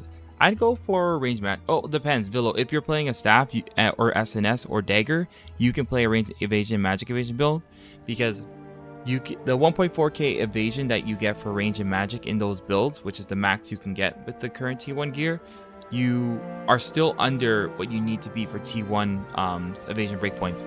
But the buffs that you have for staff, dagger, and SNS that increase your evasion will bring you over those breakpoints. And SNS more specifically are the high defense buffs, the high natural defense that you get, as well as the high health that really helps you with the, with not meeting those breakpoints before those passives kick in. Oh, thanks for subbing, Necker. I really appreciate that, Neck. How can I help my team with their mana? Yeah, Kim, the only build that can help teams with their mana is Lombo, and that's going to be with Nature's Blessing. The thing with Nature's Blessing, I'd be careful, because Nature's Blessing is also your strongest heal when combined with Healing Touch. So you don't want to just use Nature's Blessing off cooldown. You sort of want to use it optimally, to not only regen mana, but to also help someone sustain a bunch of damage they're receiving. And is there any range magic evasion build I can check? I do have a range magic evasion build. I don't have it on my max roll. I have it in a quest log because it wasn't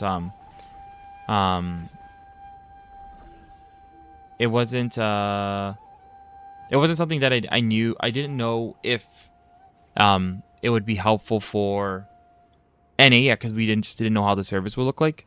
So there's hardly any servers. Like Lazlan is one server that is super ranged magic, but we transferred to 5 different servers before Lazlan, and this is the first server we went to that actually had heavy ranged magic comp over melee. But these are my ranged magic evasion builds. So you can check those out. Those are my quest log. I don't have a solo self found for them yet, because like they're not like officially like put on max roll. So I only made like the ones that have like just 2. There's only 2 field boss items in there. It's the excavator wand and the Tychon's belt. For everything else is solo self found, because you get that without relying on bosses or guild.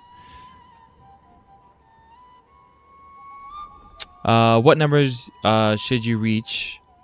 What number should you reach for crit and hit if you want to build a wand dagger that can use single target burst damage and should focus on magic evasion still? Yeah, if you want to build a wand dagger more offensive build, Khazar, you want to get like 900 to 1,000 magic hit. That's your goal. You like following your master guide. The one thing I couldn't find there is what level 50 skills to prioritize. The ones that use Omni books. What would you recommend? Yeah, if you're it depends what you're playing, Wishy.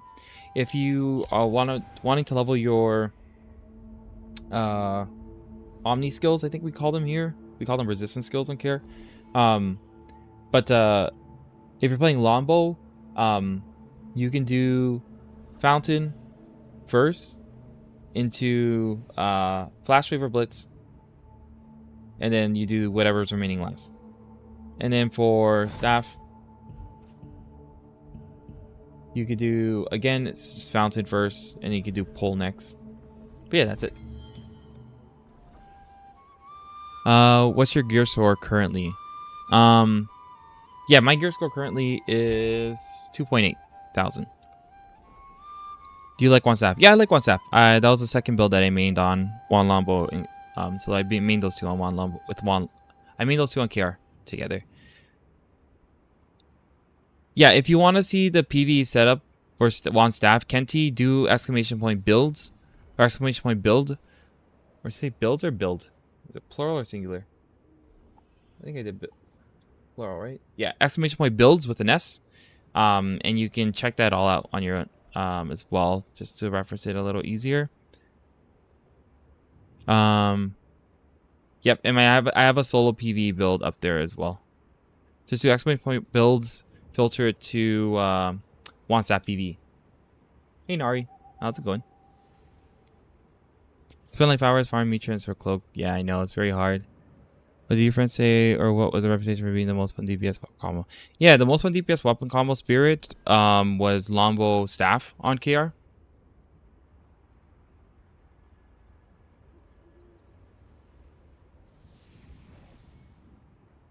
Thanks, Spirit. Hey, Bobo.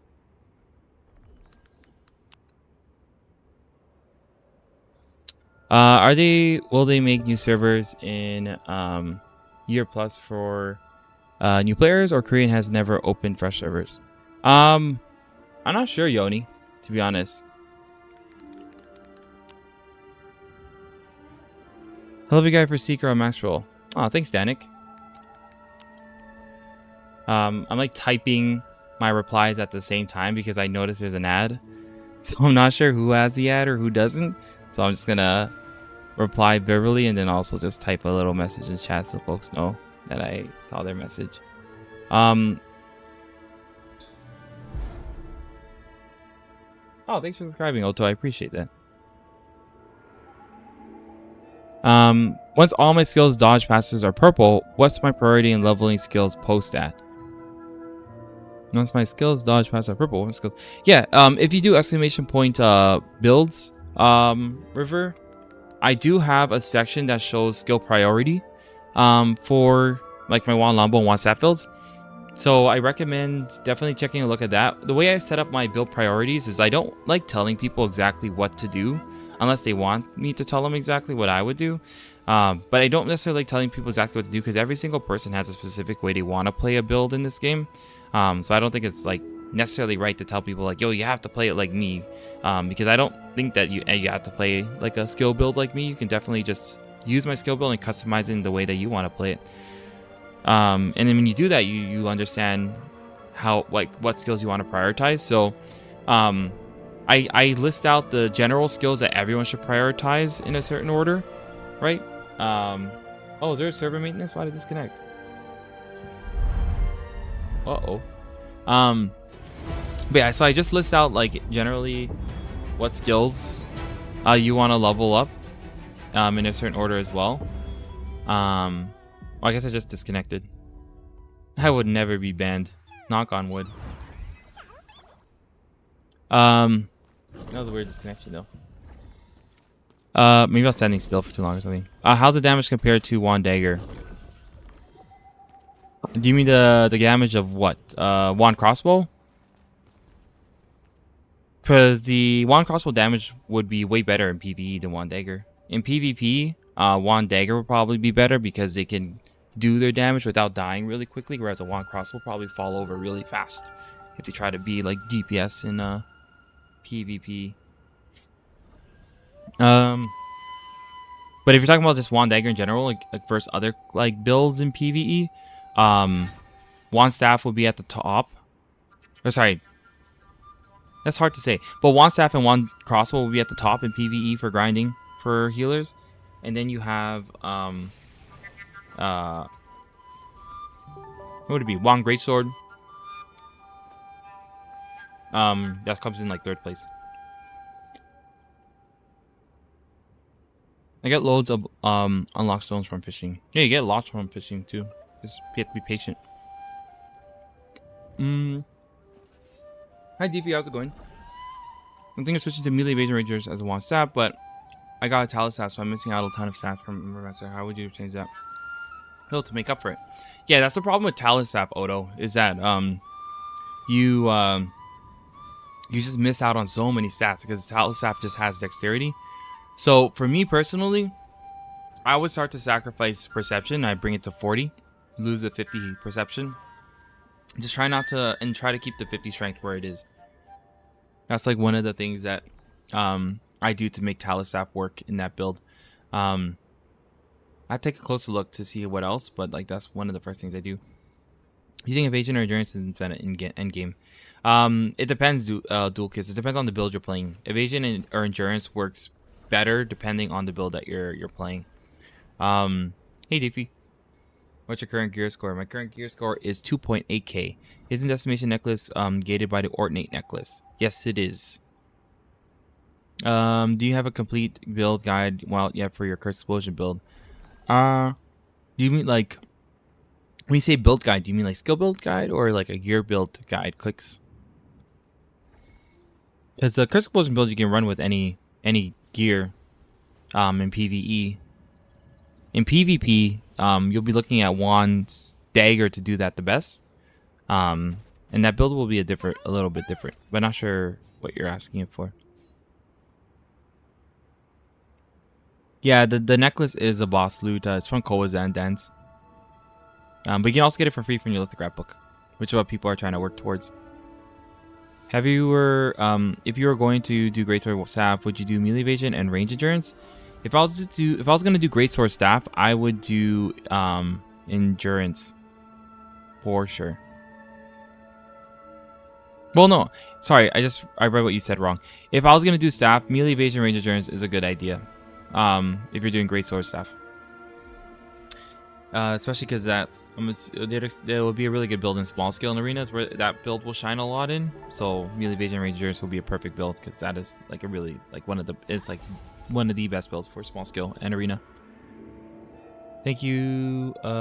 New player here. Is it better to unlock and max trades on green gear? Going to blue. No, just transfer straight into your blue Scandal. On the range endurance and melee evasion wand Lombo healer, I keep getting blown up by magic anything. I can't do anything to help with that. Yeah, Wakanda, it really comes down, like the more you play against staff users, the more you find the more you'll understand how easy it is to fight them in those small and skill and like arena settings. It's like for one, you can block a whole stats rotation with just your block. So if you understand when to block, you can totally just counter a wand staff just from, or sorry, not a staff, but a staff player in arena. Or small skill just from blocking. Another thing is when I'm in arena or when I played arena in KR a lot, One thing I did was I just instantly slept a staff player, like a staff DPS player, and just took them out of a fight immediately. You can also snare them as well, which makes it easier for your melee players just to catch them and blow them up as well. Another thing I did, I'll use my deadly marker, and I'll pop the deadly marker on them too. So even when they pop their victorious energy buff, they already had like the people attacking them had like 300 whatever amount of extra hit on them. So it just made their sort of victorious energy buff it sort of countered their victorious energy buff by a lot. So there's a bunch of things you can do just to help yourself when fighting magic in smaller scaled in arenas. Is it random or does the location matter? The location does not matter, it's random. Endurance is good, GGG. It just depends on the build that you're playing, the weapon build you're playing. Yeah, I have 26 okay destruction and haven't found the one. Do you recommend keeping focusing on it? Yeah, I recommend getting you 20 tokens from each dungeon necker. And then once you get those 20 tokens from each dungeon, if you go back to the cave, spam it a bit more. If you don't get it, then just turn in those tokens for the weapon box. But try to just get it from the caves to save you from spending all those tokens, because you can then turn all those tokens in for unlock stones. For the desired dungeon.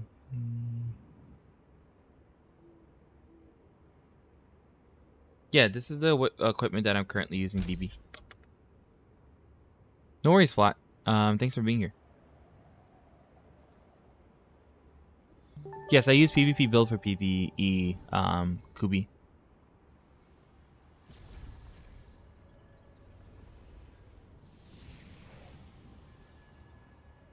Yeah, exactly, Wishy. Go to 3 and then get everything to 3 first and then to 5.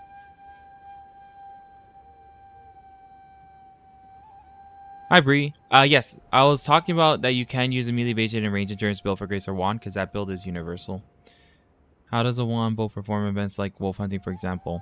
Wand longbow in events doesn't necessarily perform the best, is how I'd put it.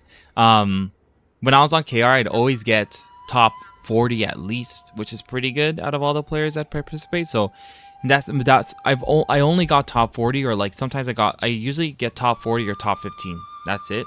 It's hard for me to break into top 10 versus all the DPS players, but the way I would get that high is I'd find a corner that no one was at and no one would bother me, and I just like capitalize that corner and just start grouping the mobs and bombing the mobs over and over again. And that's how I get really high. But like that involves you just ignoring the PvP if it's a PvP event, or even just finding a corner or section of the map where you can do that, which is like not the easiest thing.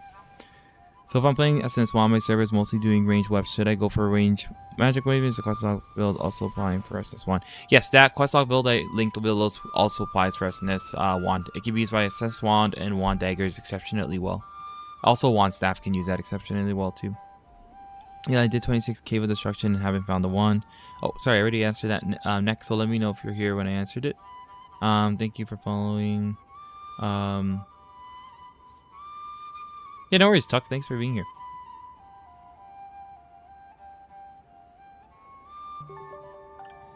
Oh. Did it, Otto? What was your question again? I was thinking of switching to melee evasion and to wand stat, but I get tile stats, so I'm missing out a ton of stats from it. So how would you change that build? Oh yeah, Otto, what I said to your question is, you know, if you have a tile staff and you want to use a melee evasion range endurance build, just drop your perception to 40 and then keep your strength at 50. Yeah, I have a Discord server, Go Sushi. It's just the code to join it is healers TNL. So just enter that code into your Discord join server and you'll find it. Hi, is build T1 solo self-found melee evasion range endurance from your questlog builds good for arenas? That is probably one of the best builds you can use in arenas, Joe, because it counters melee, who are pretty much your worst enemies as a wand staff or a wand longbow in arenas. It prevents them from like having a guarantee. It prevents them from being guaranteed to perma-lock you in their stun combos.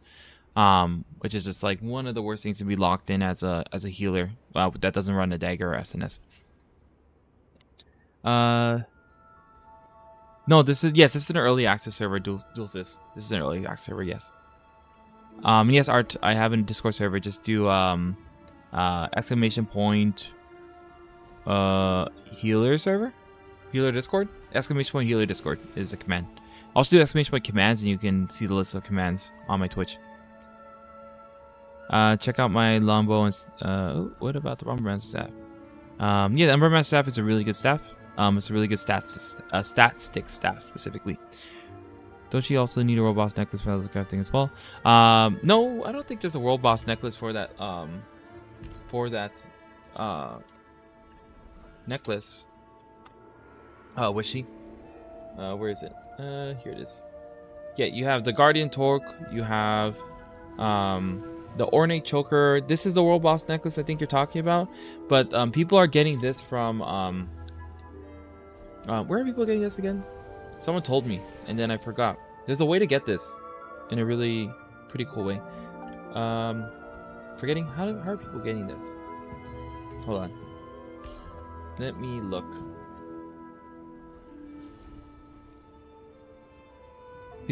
Some people are getting it, and you can get a lot of them because you clearly can see the 144 traits on the market. I'm just forgetting, how are people getting this? Oh yeah, sorry, there we go. It's the new dungeon just opened up, Sanctum Desire. The Avalos Aeromancers drop these, and they drop it quite often. How much gear do I need to solo farm on Shadow Crypt, like on that video when you show the quest? Just T1 endgame, you can start to do that.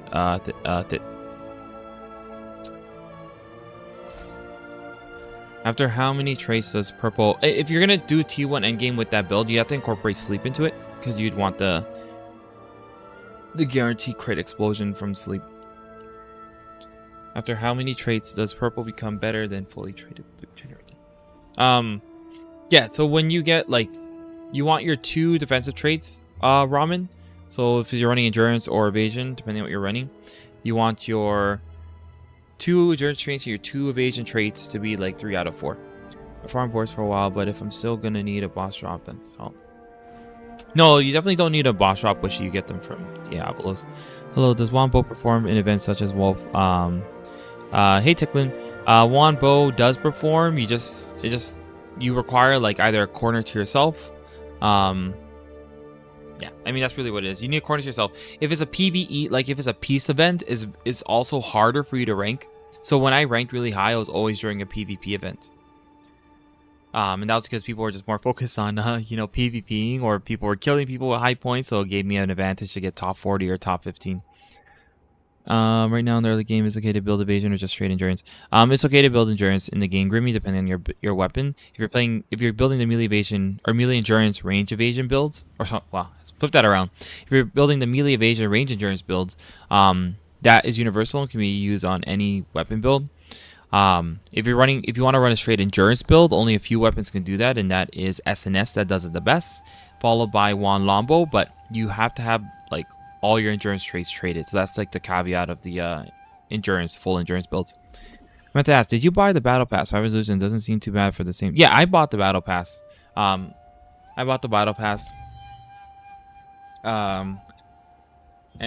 yeah, well, I finished the battle pass, so you can't really see that I bought the battle pass, but I bought the battle pass. Yes. I think Ornate Choker is the only one that drops from Grand Elon. No, Umbermancer drops from it now too. Hela, my class is bow wand for endgame PvP. Should I focus on endurance or evasion, or both? If you're bow wand, I'm running the melee evasion range endurance build. And I like it a lot. That's what I run in all scales of PvP. On KR, I ran full endurance builds. Especially in T2, I ran the triple endurance build with the T2 armor. I found that when it comes to arena and small scales, the melee evasion helps out so much. Just so I'm not permanent locked by great swords or having to use all my heals on myself to keep myself alive. Because they couldn't kill me, but at the same time, they could just bully me because I was not evading anything. So they could just constantly CC me and, lock me into these like CC combos. So I had to heal myself so much, and I wasn't able to heal my teammates. That's why I really like the evasion builds, especially melee evasion, because it allows me to heal my teammates as well. Because attacks and CC are missing on me, so I don't have to heal myself as much. What's regular dropping game? It says ground.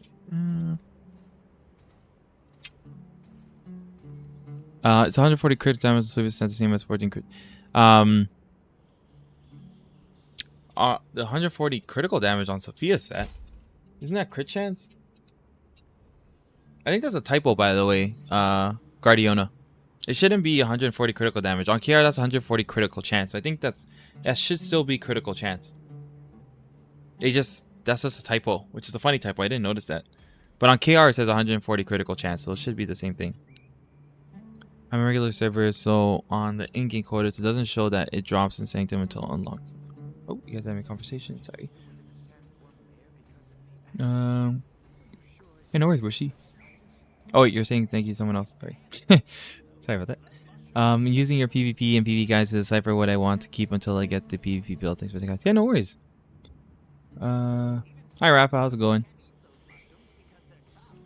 Have you ever got a bug where flash and tornado range is super small? No, I have not gotten that bug, Suni. But that also might depend on where you're clicking on the ground, because sometimes where you click on the ground can shorten or you can sometimes shorten the range of flash wave or tornado. It's weird. So this might also just depend where you're clicking on the ground. What time is it? Okay, I'm gonna maybe do like 2 dungeon runs or whatever, and then maybe call it for the night. I think I also missed the nighttime PvP, which is fine. I don't think anyone... I don't know if we went. I think folks might have went to bed. Yeah, maybe. Folks went to bed. Actually, I might do some... No, I'm not going to commit to some contracts right now. I'm just going to do dungeons.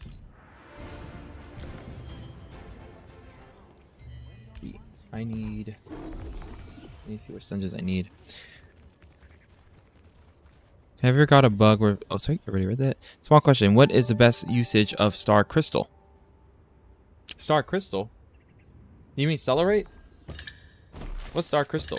Is that a new name for something that I haven't seen yet? What's Star Crystal now, Rafa? It's not here. Oh, the Battle Pass stuff. Is that called Star Crystal? Oh, they do call it Star Crystal. Forgot what it's called on KR. I'm not used to that name. But, yeah, I would... The first thing I'd buy is these. Buy all 3 of these. The Resistant Contract Extra Count Pass. Buy all 3 of these. I bought one of these. The Master Report. Just for my Weapon Mastery XP farming. Right? So I bought one of these. And I don't know what I'm going to buy next. I probably will just buy all these out. Like, it's just helpful to get all these, right? Your resistant contracts, there's so many good rewards from those. But I focus on those and then see how many points I have left. It sucks everyone moved off ammo, so I was hoping for like a world war. Everyone versus Experience. I kind of understood. Sans, since you guys have a lot of experience vets and have like 8 guilds, I was told. Good luck. No, we have 4 guilds, Odo. Yeah, we definitely don't have 8 guilds. We were fighting people who had 8 guilds. And the people with 8 guilds we were beating.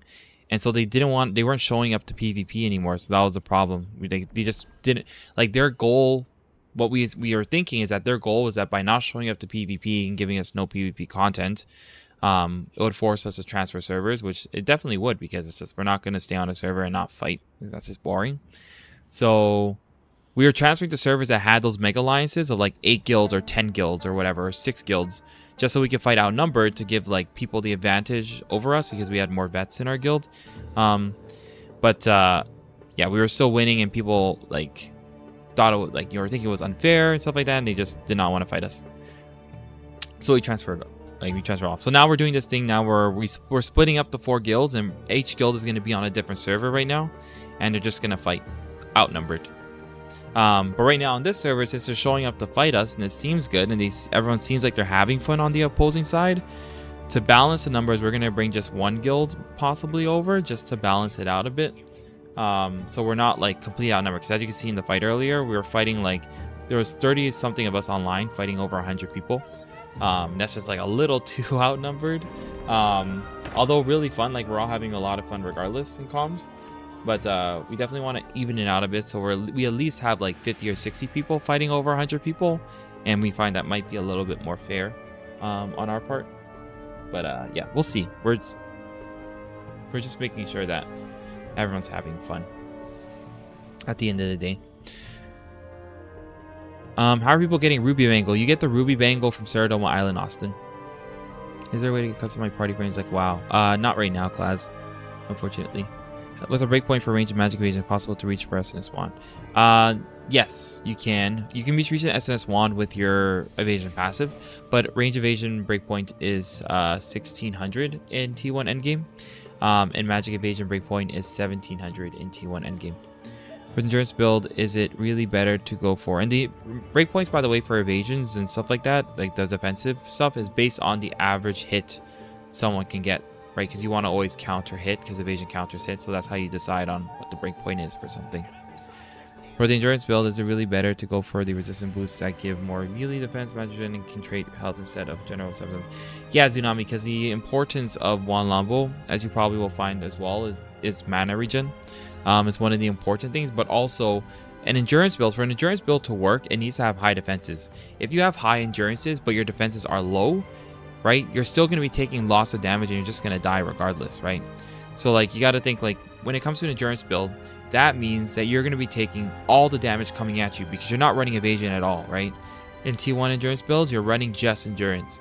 So if you're taking all the damage coming to you, you need to make sure that you're reducing that damage as much as possible, right? So you can survive, right? So you need high max health and you also need high defenses to reduce that damage as much as possible, on top of your passives and skills working to support you through that as well. But you need all of that in combination to make a successful endurance build. I mean, all healer, but I kind of keep losing targets. So those weapons have 200 like extra defenses, melee defenses. I think it's melee defenses that I'm using right now because the range defense one is locked behind an arc pass, so it's pretty hard to get right now. I made an alt healer, but I kind of keep losing target on players. Where I click on it. Yeah, that's just a weird bug, Danza. It's like a weird thing with the game. It's always been like that. So hopefully they fix that, but it's just always been a weird thing.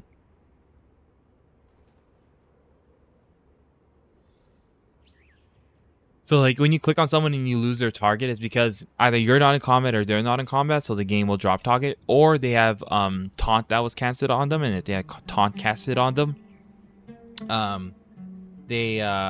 you can't target them if someone has taunt on them, and they also can't target themselves, and they can't target anyone else. What build do you use for Gate Infinity? For Gate Infinity, I use my boss build, which I have on right now. I tweaked it slightly from the PVE boss build that I have on my max roll. So I was testing this different build out, and I like it a little. I like it better actually. So I'm probably going to update my max roll PVE boss build to this. But this one I find it does a lot more damage output, especially with specifically with Curse Explosion. It does like extra like 3-4k. Sorry, like 2-3k on bosses for Curse Explosion. Curse Explosion.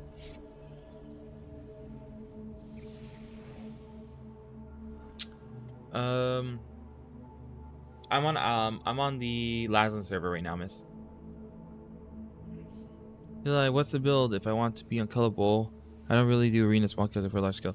Yeah, if you want to be unkillable SNS wand, you can just run a paper bag and probably be unkillable SNS wand, because SNS wand's technically really just comes from the skills. If I'm being honest, so you can run so many builds in SNS wand and it's gonna be fine. But really good builds are magic range endurance builds, but also magic evasion range evasion builds are also really good on SNS 1. So I'd run a magic evasion range evasion build, especially if you don't do the arena or small scale. I have a magic range evasion build that you can follow here. Just replace the weapon with SNS wand, or sorry, with a wand, with your Chronix wand. So I'll post it in the YouTube chat for you, since you're chatting from YouTube. So yeah, there you go. I guess I'll post it in both chats because I know folks might have joined later. But that's like the range evasion magic evasion build. It's 1.4k for both range and magic evasion base, and then you have your evasion passives or skills that will increase that way over the breakpoints.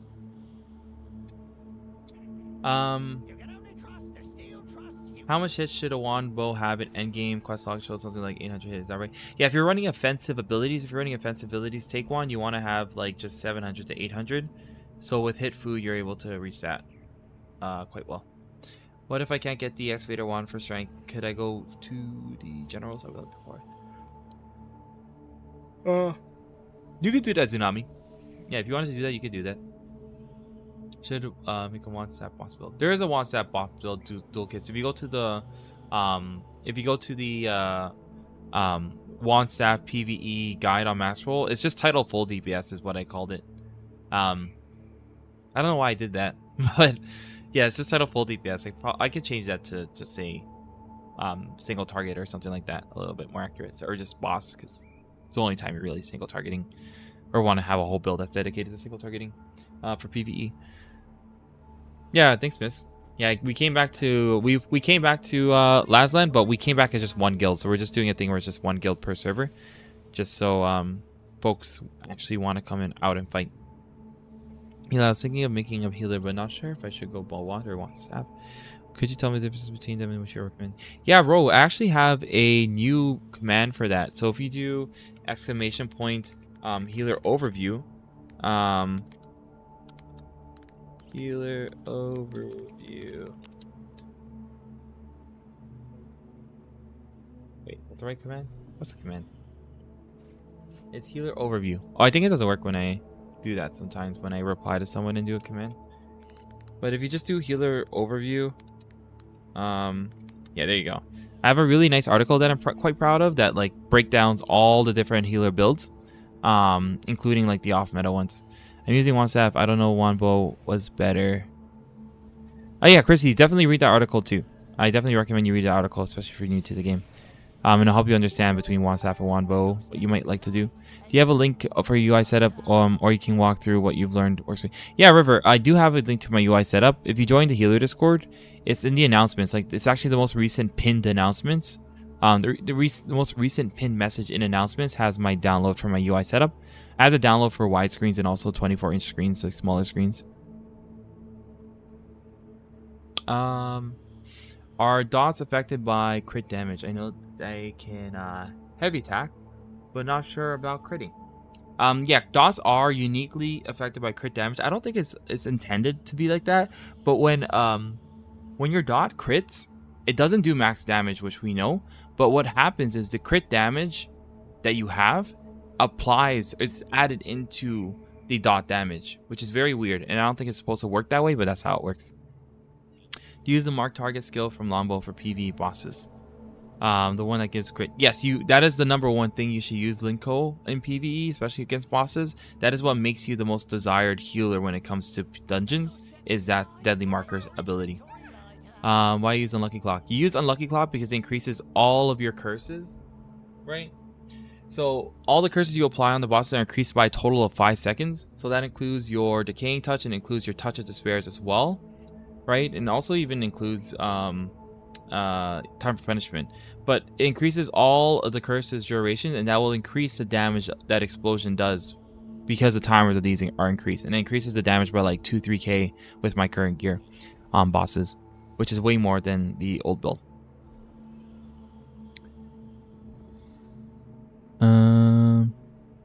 How to reach max curse explosion damage? I really only like 6k overall. Yeah, max explosion curse explosion damage. You can reach that like through gear. So running the proper gear can help out with that. But just doing the proper combo, and making sure you're doing it as fast as possible, because each millisecond or each like 10th of a second or whatever counts towards like hundreds of like damage. So you want to be just really fast with how you execute your curse explosion combo. Yeah, no worries, Juan. The skills you're using right now in skill bar is an in-game build. No, the skills I'm using right now, Crappies, that I'm showing is my solo boss build.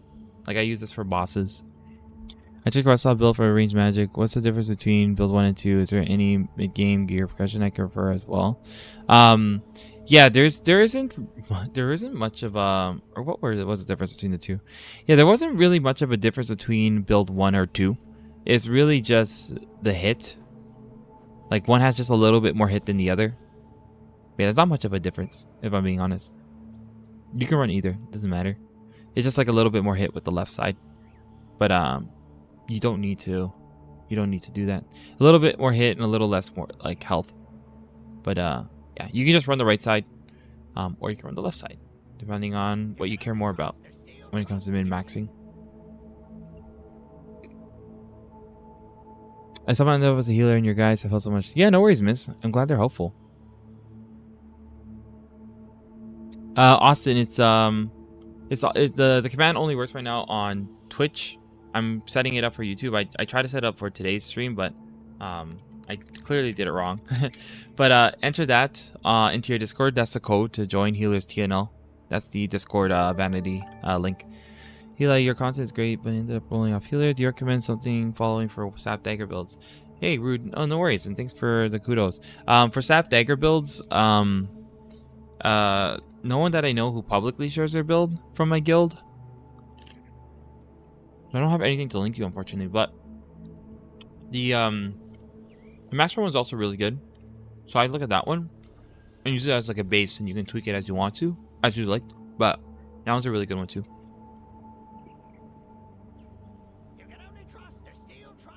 Oh, no worries, Lo. You gotta add. Did you hear me? Did you hear my full explanation of it, Key? It's low key. Let me know. I can repeat myself. I don't mind.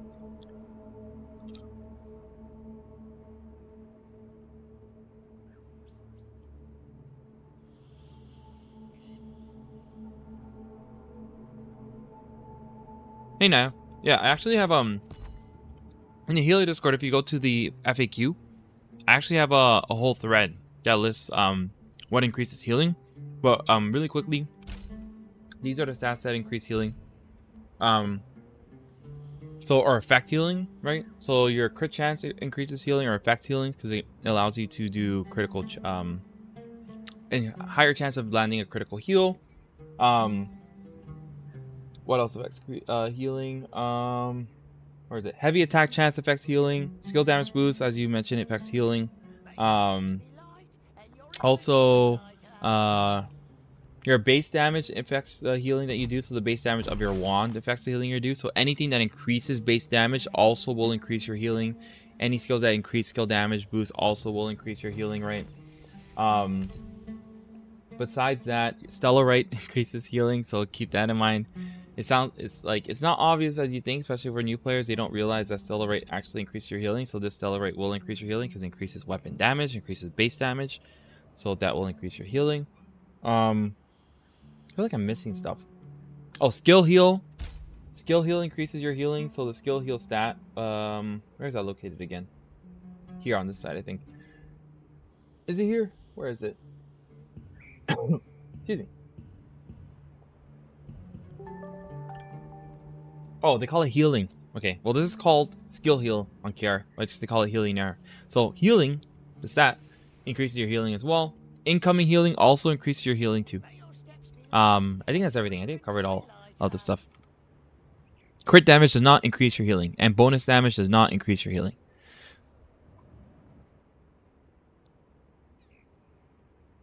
Can you show the skill protection for Curse Explosion combo?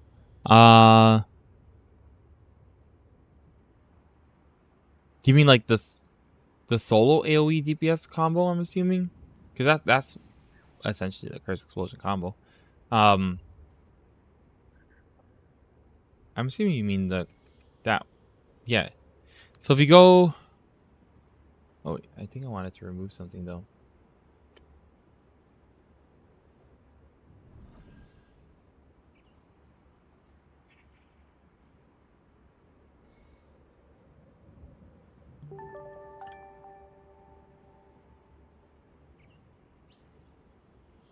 Yeah, anyways, sorry.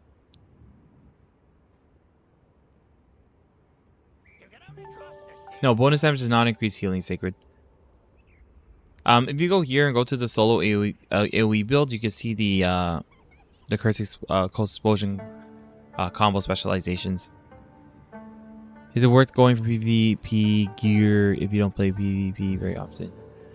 If you don't play PvP very often, Sushi, I'd still do it if you participate in it at least like once a day or something like that. Because you can use PvP gear and PvE. And PvE gear is actually very easy to level up on the side because you don't have to fully trade it right now in T1. You can just enhance it. Like, that's all you need right now. I'm following your PvE guide, Saffron is good. Yeah, thanks, Tuck. Appreciate that. No worries, it's Loki. Hey man, I'm struggling to get the Nightmarish or my Slayers. I was stressing how to increase the drop. Yeah, there's not really a way to increase the drop rate of that. However, you just have to depend on RNG. Sorry. I understand that our main job is to keep players line PvP, but what weapon combo would Wand unlocks the most kill potential? Yeah, that would be Wand Staff. Need more Twitch drops. Bonus damage does not increase healing, right? Nope, it does not. Crit chance doesn't help healing. Crit chance, yeah, crit chance does affect healing. So I mentioned crit chance, Guapa. Crit chance affects healing because it increases your chance of landing critical heal. Crit damage does not affect healing. That's what I said. I said crit damage. Hey Rig, hey Eli, do you know about which we use in T2? Just trying to plan ahead. I do know what we use in T2, Rig. I was planning to update my max roll with the T2 builds. When I was hoping I can get some like insider information or something on, like, you know, or just like waiting for them to tell us what's exactly are in the T2 dungeons, so I can put up a build, or can put up my, you know, T2 builds with, like, you know, with what exactly we know we're getting. Because here's why I say that is because with T2 dungeons, we know that they have a bunch of gear in it, right? That's like, and it's like in really good gear. We know that we're not getting T2 armor, right? Because they said that. They said already that we're not getting T2 armor. But we know that we're likely going to get the T1 gear in there, right? So that includes the accessories and the cape that are in there, right? So this is, and the T2 dungeons are coming like mid-November. So it's next month. It's coming up really fast.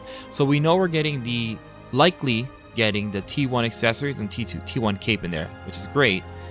But something that we need to know, like they need to tell us, is are we going to get the T1 boss armor that they put into the T2 dungeons in KR as well? We don't know if we're going to get that, because if they are going to do that, that changes a lot of things, right? Because what that means is these pants right here that drops from the Arc Boss Tevent, these two pants, the Shock Commander Greaves and the Greaves of the Field General, these are going to drop from a dungeon in the T2 dungeons, right? But we don't know if they're going to be doing that. Like, we don't know if they're going to be putting these T1 armor, T1 gear into the T2 dungeons like they did in KR, or if they're going to do that later. So I want to find that out before I put up max roll T2 builds, just so we understand what exactly is a T1 gear that they're going to be putting into these dungeons, right? But we'll see. Hopefully they tell us more, and then once they tell us more, I'll upload the builds like really quickly. I just want to confirm what those are. So it's like I just don't want to like I don't want to upload a max roll build and then change it, and then, you know, someone put it on quest log and then they like follow it and then they come back to me later and just like, I was following this and now it's changed, like what happened? So yeah, so I sort of want to wait, but there are some things that will change. Like I could say like the your necklace will change. Like if you're Juan Lombo, your necklace will change, your cape will change, your belt changes for sure, one of your rings change as well. If you don't already have the universal transcendental, like, you know, ring, and the I think the bracelet was supposed to be Beast Kings, right? I don't have my full T1 and game guild build, but the bracelet's supposed to be Beast, right? It's supposed to be Beast. Yeah, this is supposed to be Beast, but I don't have the Beast bracelet, right? Yeah, but it's supposed to be Beast. But from the T2 dungeons, your necklace will change, the cape will change, and the belt will change, and a ring will change for sure. So that's why another thing I recommend, if you can wait, right? I recommend not like fully investing in trading up like your cape, necklace, and belt, because those will change 100% with the T2 dungeons and the T1 items that are in there.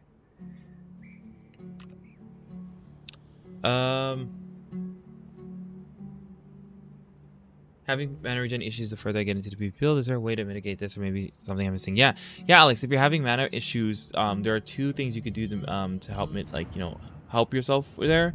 You either run this cape right here, the Supreme Devotion cape, or you run this ring right here. Where is it? Oh, it's here. It's here. So you run the Abyssal Grace Band. You can run the Abyssal Grace Band, right? You get mana regen in the traits as well. We also get mana cost efficiency, which will help you a lot. And then, or you run the Supreme Devotion Cloak. It's like either or. I'm probably gonna run the Abyssal Grace Band. A cheaper version of the Abyssal Grace Band is the where is it? Is the Regal J band. Which also gives you critical hit chance, which is nice. Thanks. Also, those weapon passive skills work on offhand.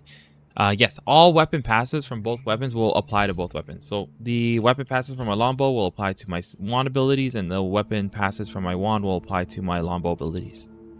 The only things that don't apply to each are a majority of the masteries in both weapons. Some masteries do persist when you use an offhand weapon, but not like anything that's relevant or major.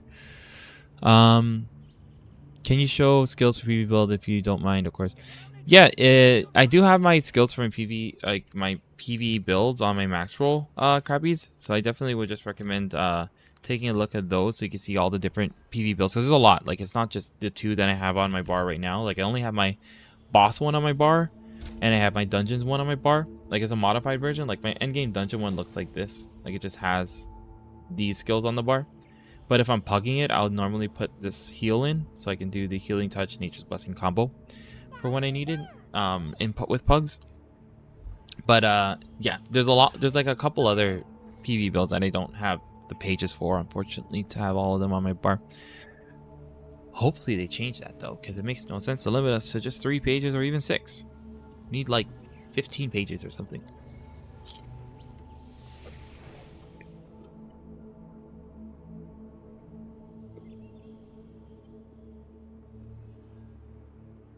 Hey Jody. If most of your gear comes from co-op dungeons, you should be grinding whatever's in the open world dungeons that you can use as a replacement in the meantime. That also includes blue items as well.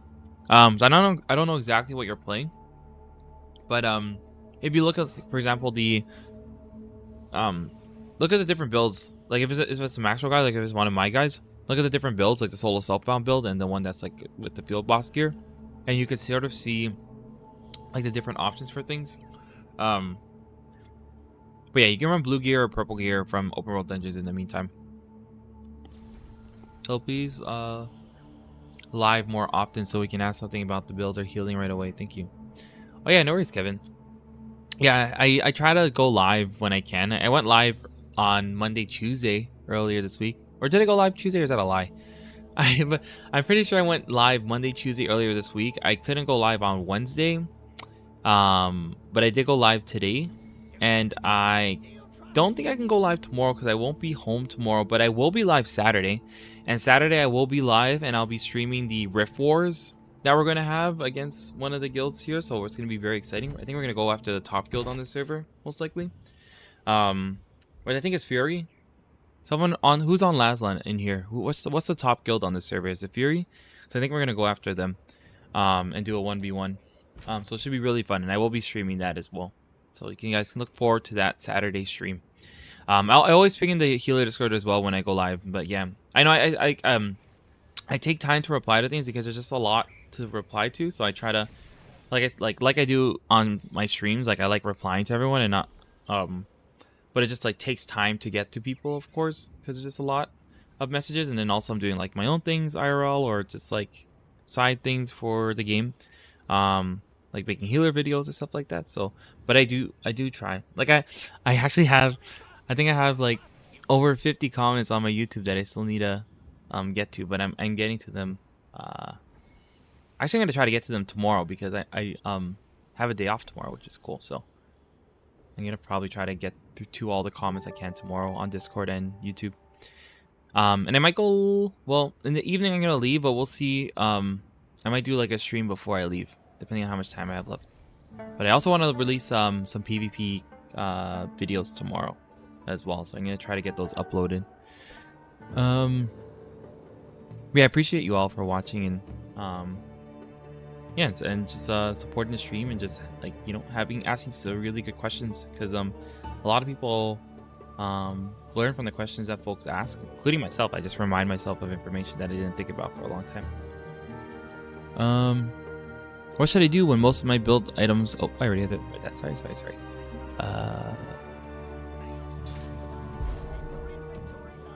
Oh, thanks for subbing, Tsunami. I appreciate that. I appreciate you for being here as well. And yeah, I hope you're enjoying the stream. Did you ask a question, Mortified? I saw you type staff 1, but I'm not sure if that's related to a question. Wait, let me know. Maybe I missed it. Crit damage doesn't increase healing, but heals crit. Yeah, crit damage does not increase healing, but heals can crit. Exactly. So heals can critical chance affects the chance of a heal critting, but crit damage does not increase healing. Crit damage specifically is just for damage. They're just DPS abilities.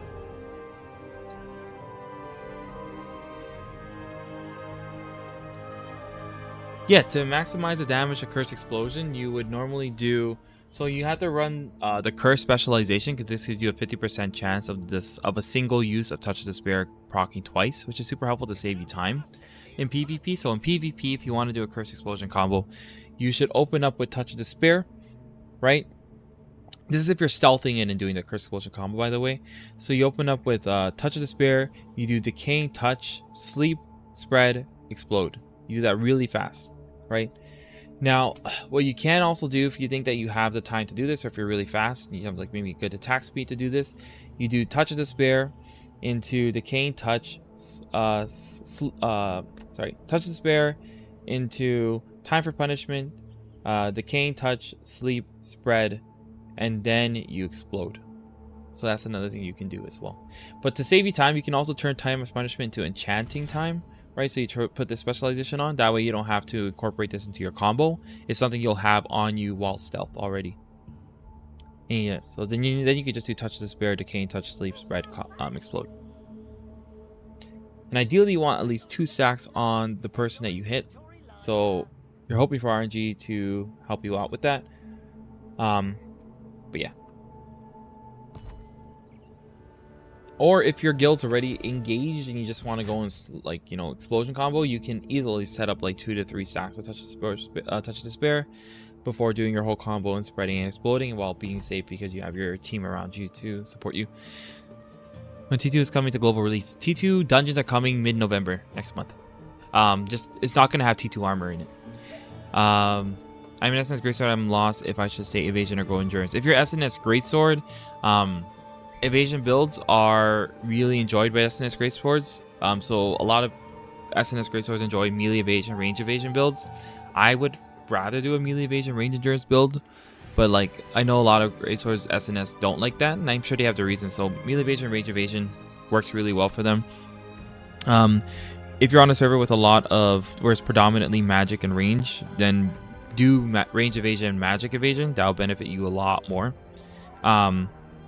Yeah, and that's what I would recommend as an SNS for SNS Greatsword. I think the problem with full endurance builds on SNS Greatsword is that, again, you're taking all the CC and damage at you. And yes, you're tanky, but if you just can't move for the fact that you're just getting CC permanently because you have no way to evade that CC, you're not gonna be able to do what Greatsword should be doing, which is pushing the front line, gathering people together, and doing that all while mitigating as much damage as possible, and like, you know, evading as much CC as possible, especially, and debuffs as well. It'll be nice to see a shift from this gear from field bosses moving to dungeons. Yeah, definitely. That's one thing I really liked about T2 gear, is that you can just run, like, all your Bisque gear comes from a dungeon, which is really cool. There's obviously some T2 sets that come from bosses, but luckily it's not like you don't, like, there's always that alternative set from a dungeon. Does bonus damage increase every instance of a dot tick like it does for multi-hit abilities? No, bonus damage does not increase dot damage. At least from the last time I tested it. And I don't think it changed because there was nothing in KR patch notes about that. And I don't think I missed it either. But yeah, it affects multi-hit abilities the most. That's why bonus damage on crossbows is like the best thing ever. Thanks for answering all the questions. Yeah, no worries. I just got the Infernal Herald to drop with melee evasion. Should I stack range endurance or evasion? If you're Juan Lombo, you can do melee evasion, range endurance. Yeah, no worries, crappies. Healer forever. Yes, healer forever.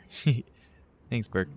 Any thoughts about evasion tanks versus Eager's damage reduction in PvE? In PvE, it doesn't really matter if you run evasion endurance. Melee evasion will help you more though, because most of the boss attacks are melee oriented. So you can evade a lot of CC and damage from bosses if you run melee evasion and you stack it high.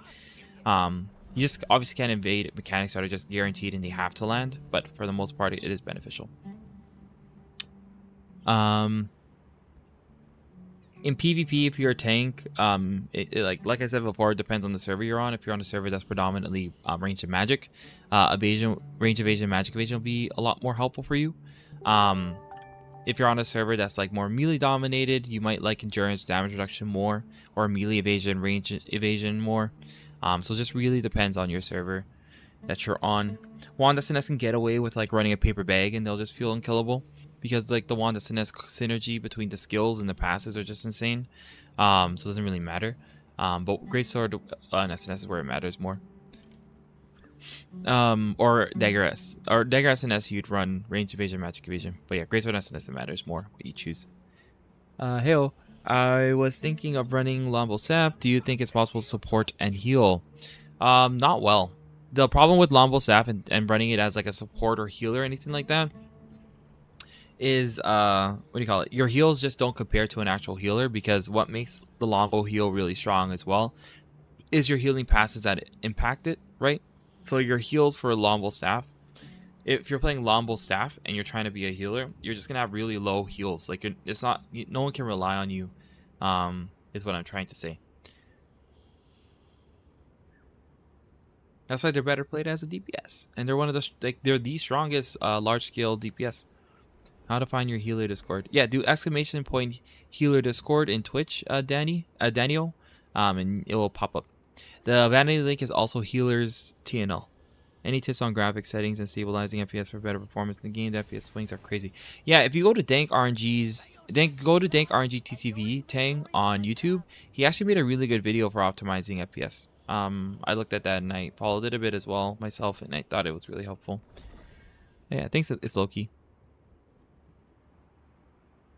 Sorry, I might miss your answer. I checked your quest log, build, range evasion. What's the difference between build 1 and 2? And is there any... Yeah, there's not really much of a difference between build 1 or 2 SPT. It's more min-maxing hit. So like the left side build with the blue boots, min-maxes hit the most, and the right side... wait,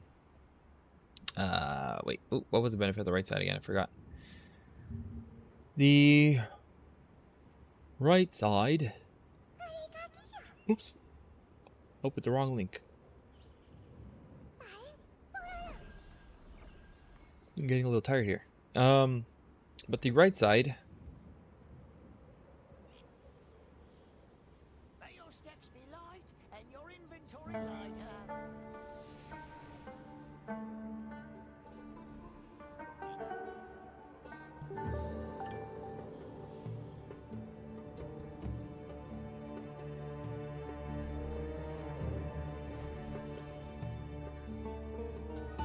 Oh, you know what? I think I deleted the wrong... There's 3 builds in here originally. I think I deleted the wrong one. Uh-oh. But the other one wasn't even that much different from the left side. So, just run build 1. I'm going to delete build 2. Because build 2 was the one I should have deleted instead of the other one that I deleted a while ago. But it wasn't that much different either. So just run build 1. If you're gonna run range evasion, magic evasion, just do build 1. Build 1 won the competition, I guess. But yeah, that's funny. Just made me realize that. Sorry, I might miss your answer. Oh yeah, sorry. Yeah, that's it. SPT. Just run build 1. Build 1 is the one to go. Hello, I am a healer too, but with staff. What is your biggest underrated tip that not many people know? Well, that's a good question. Let's see. If just healing in general, what's a tip that not a lot of people know? The best, like I think one thing that I noticed a lot of people know are like the ways in which you can like use self heals and buffs on yourself really fast. So if you go to settings, shortcuts. I'm not talking about these buttons here. Like you can set up skill self-use buttons, right? Like you can set up buttons for every single ability on your bar so you can use it immediately on yourself, right? Without having to click yourself. But another way you could do this really fast is if you set up where is it? Cancel friendly target. Set up the button cancel friendly target. Set it up to a button you can click really fast. I rebinded num6 to my mouse, so that's why it's num6.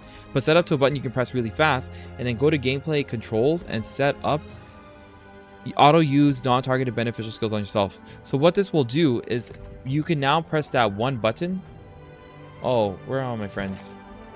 Maybe somewhere here. I think everyone's like sleeping because yeah, we have like 15 online. Yeah, everyone's sleeping. But let me go find a friendly person that I can click.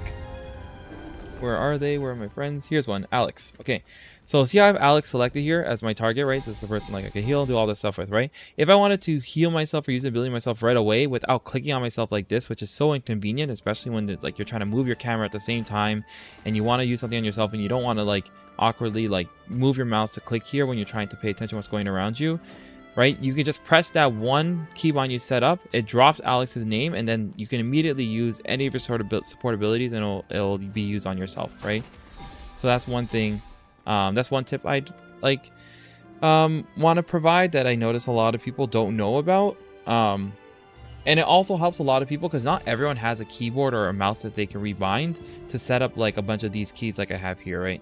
So sometimes just having that one key you could press to do the work of whatever all of this is that I set up is a lot more helpful and makes it so a lot of people aren't stressing out too much about like, oh, I gotta press Alt 6, Alt 7, Alt 8 if I want to use it on myself, but also have to press this to use it on someone else.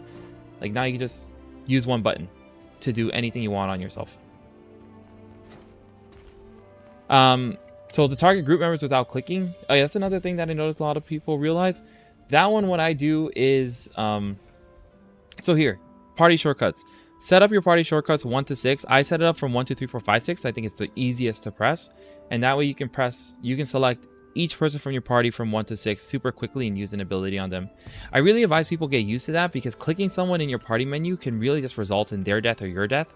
So I really advise people to stop clicking people in your party menu because it's like it wastes too much time to go and click there and you're distracting yourself by looking there while you're trying to while you should be paying like a lot of attention to what's going around you and panning your camera more around you while you're moving.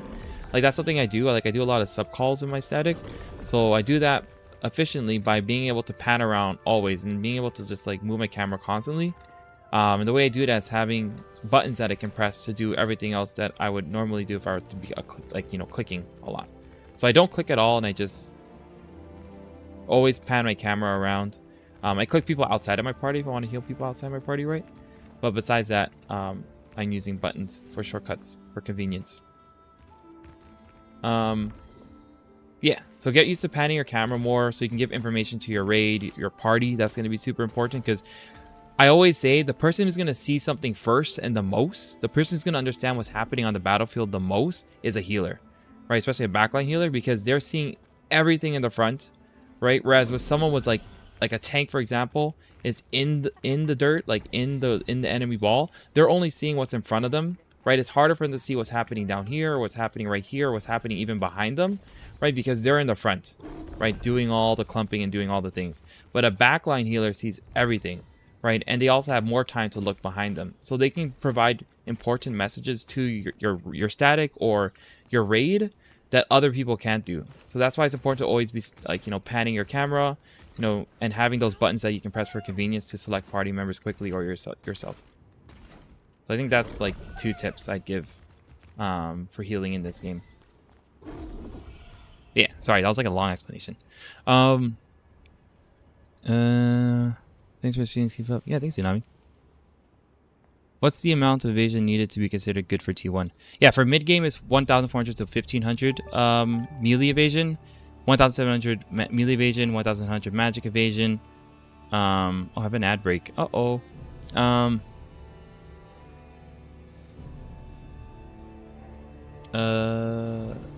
There's an ad break. But I'll reply. Yeah, I'll reply. Mid game equals melee. Mid game melee equals 1.4, 1.5. Range equals like 1.5. Magic equals 1.5. You can get away with that. End game T1 equals melee equals 1.7, magic equals 1.7, and range equals 1.6. Okay, I think the ad's done. I hope the ad's done. I'm following your build on Maxwell. Thank you for your time. Yeah, no worries, Auroras. Thank you for on considering them as well. Healing any test on rotation seems like I just don't have enough skill slots for everything. Example, percent haste, yes, just don't have enough spaces for everything. What do you mean, Ohio? Do you mean like key bindings? Can you clarify that question? I'm making a. I'll put in chat as well, just so you can easily refer to the message. I'm making a crit healer build for weapons. What do you think of the 2-blick bow as my biz? Yeah, if you're making a crit healer build, just one thing you have to keep in mind, Linko, when you make crit any sort of crit healer build, if that's like something you're focusing on stacking, your defenses will likely suffer if you're stacking it in the way that I'm thinking. So just keep in mind that there are hard diminishing returns to crit heal chance as well, or just heal chance as well, or just crit chance in general. So let's see if I can share this in a way. Un minute. One sec. How do I open this up? Okay, if I go here.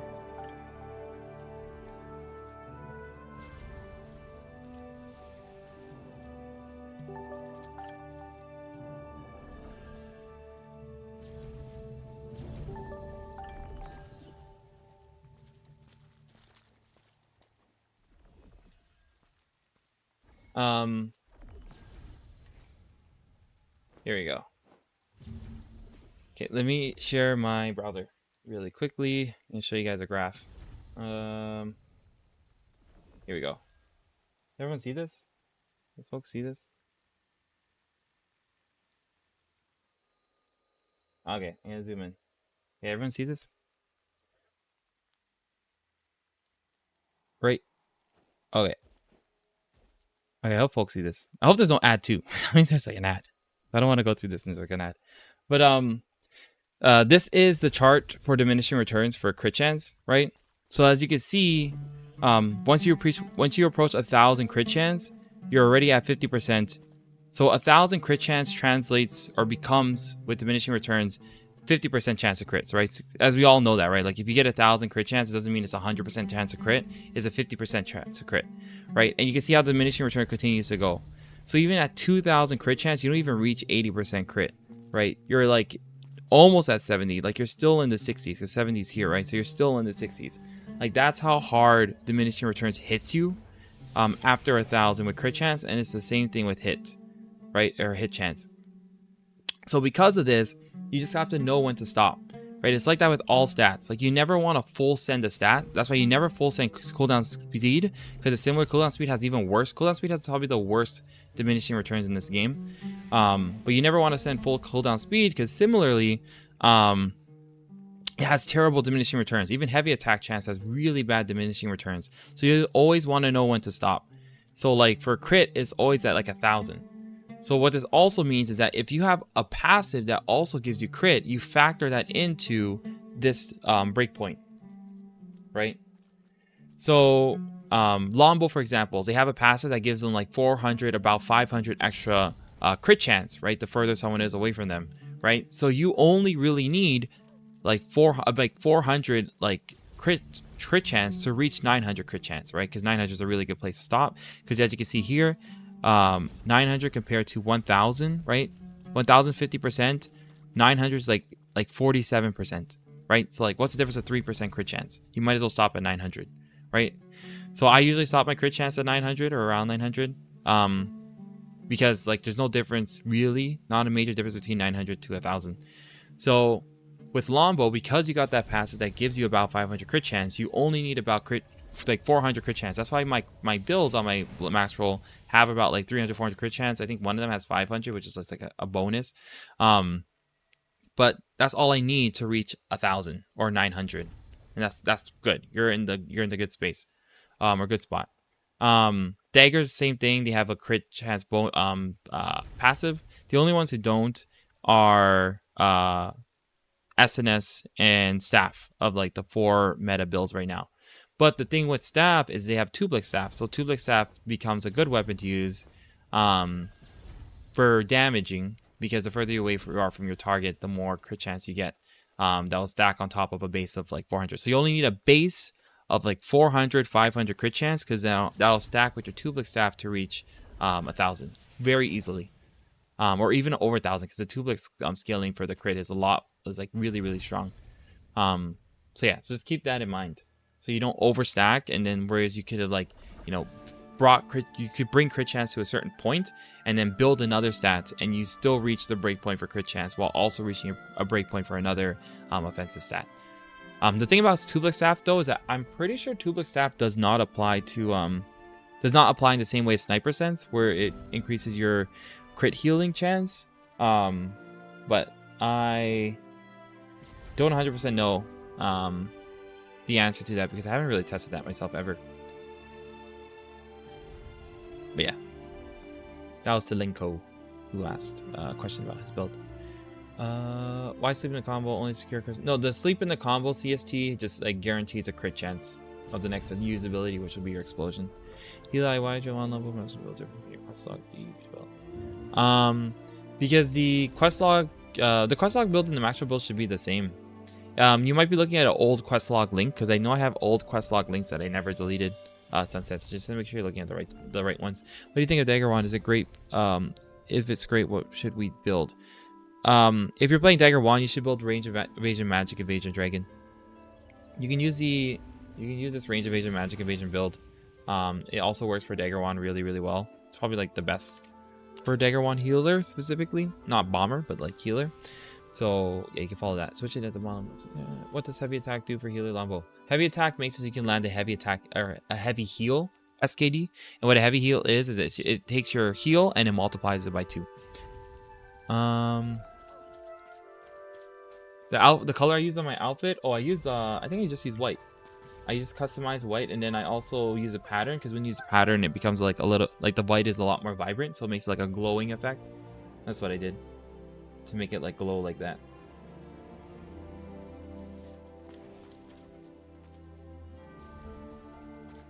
Markers.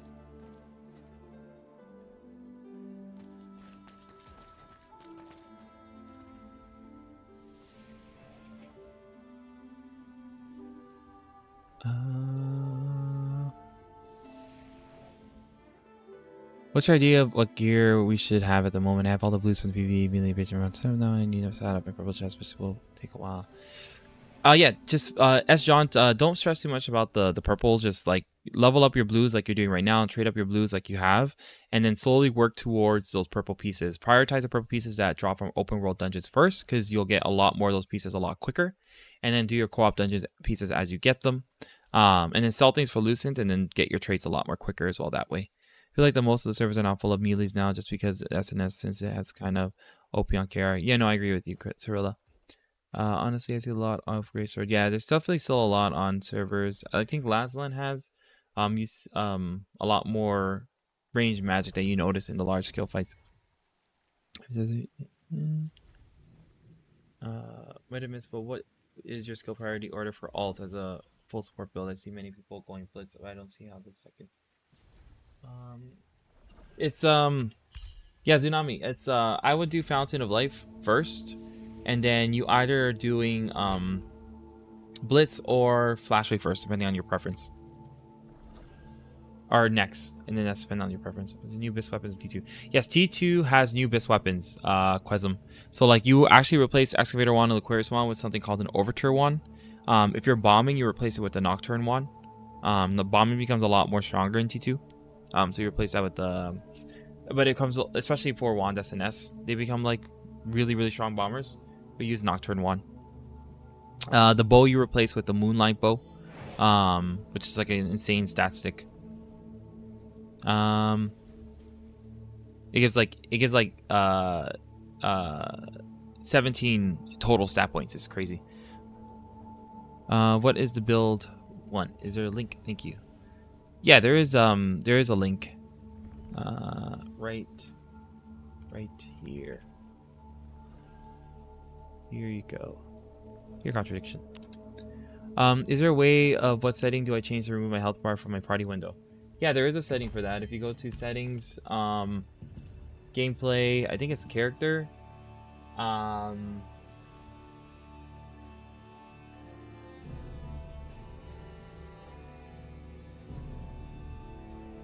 Uncheck this. Show my nameplate in the party list HUD. Uncheck that, and it'll remove your HP bar from the party window.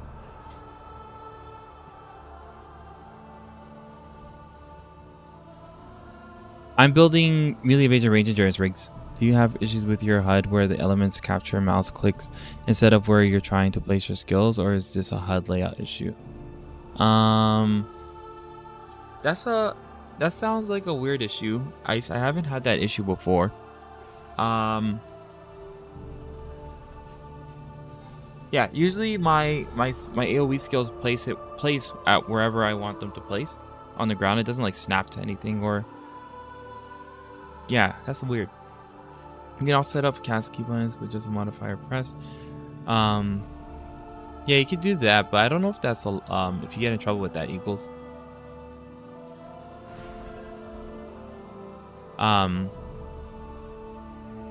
Like, which one of your builds are you going for? I'm going full support for large skill. Just wondering which you would recommend. Yeah, Riggs, I'm going for the melee evasion range endurance build. I can't seem to good land good sleep bombs during war. Do you have any tips for that? Yeah, Solaz. If you want to land a good sleep bomb for war, if you're on Lombo, you want to definitely stealth in and do it. Like, that's actually like an engage tactic as well. Stealthing in and doing a sleep bomb, and then your whole raid pushes in once you get a sleep bomb. If you're not a dagger player, you want to do it while the combat's sort of going on, so you're safe and you're covered by your front line. So when your front line's already pushed in, and they're taking all that aggro, and then like you have your range also casting their abilities in, you want to try to sneak in from like the sides of the fight to cast your sleep. If you're not like a dagger player or an SNS player. So that's how I sort of like get my sleeps off when I run sleep on my like Lombo. Because I do it from the sides, and then it's also easier because you can ensure that those people are slept for a lot longer, taking them out of the fight.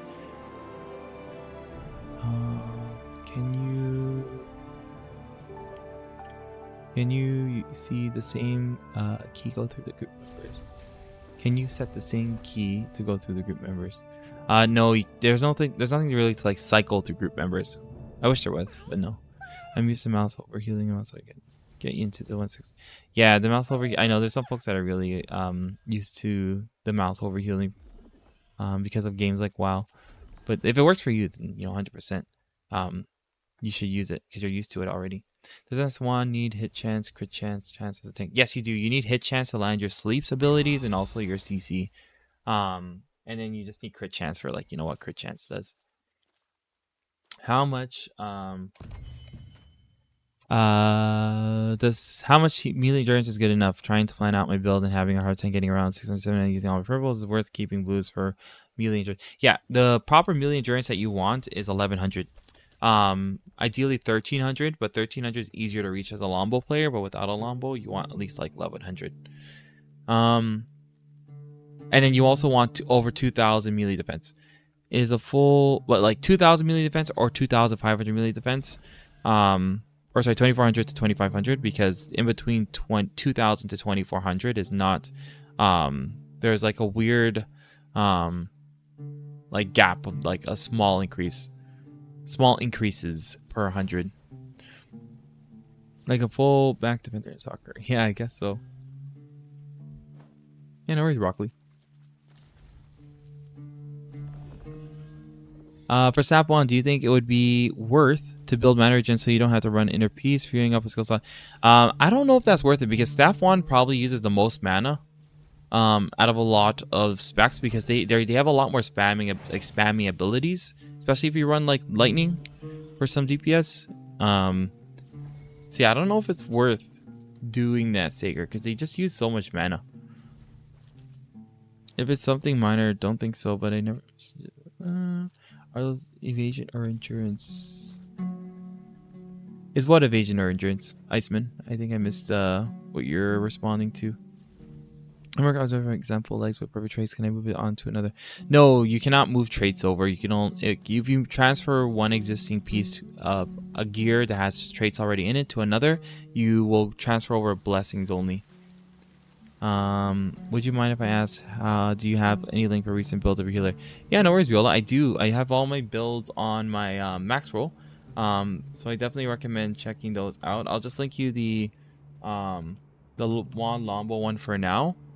But if you then go to builds on that page, you can see all my wand longbow one stat builds. You just have to filter it to see them. Do you know where I can grind skill books? You can't grind like the physical skill book. But you can grind. You can grind the stones or gems to make the skill book. So you can do that like really well from open world dungeons, Vadestone. And you can also get some from co-op dungeons as well. Yeah, I think that's like the main places really. Also from your ornate shop, your monthly ornate shop, you can buy the books from there too. What should be the best stats I should focus on? General, like something that would work good PvP, PvE solo farming. Just run a PvP build contradiction if you're going to do both contents. Do you have a keybind guide? I'm new to the game, so changing default always makes me second guess. Like I want to use it for skills. I don't have a keybind guide.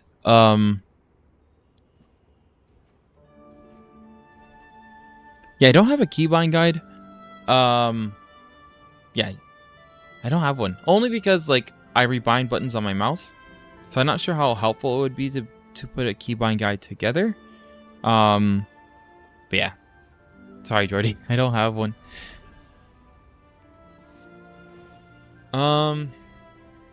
You did make me think of another tip though, which I'll say later. I'll get through these questions, then I'll say that tip, and then I'll end the stream so I can I'm gonna definitely head to bed. But let's see. In PvP as wand bow, I get instant focus as a healer. Some for long duration, unable to. The expo just runs in and does a full rotation. Don't know if 1300 range is bad, but the PvP seals unfair currently. Yeah, Dry. It really depends on the gear that you have right now. If you can send me a DM on Discord, and I'll get to you for sure. But I can take a look at your gear and give you some tips on maybe like how you can change things around to improve your experience of PvP. Because it definitely sounds like you are lacking evasion somewhere if you're just perma-stunned forever. I feel like but yeah, send me a Discord send me a message on Discord. You can join the healer Discord and you can find my Discord there as well. And I mean like when I look at the guide, it looks like, what do you give up? Oh, Ohio, if you go to, so in those guides as well, if you scroll down, like if you're looking at the PvP guides, there's a section called PvP gameplay and skill rotation. I actually go through some combos that you'd use there. So follow those combos, and that'll give you an idea or a good feel of how to like use skills in combination or to synergize them well with each other. So definitely recommend doing that. And the PvE guide has the same thing. So let me know, because that's should help you for exactly what you're like looking for.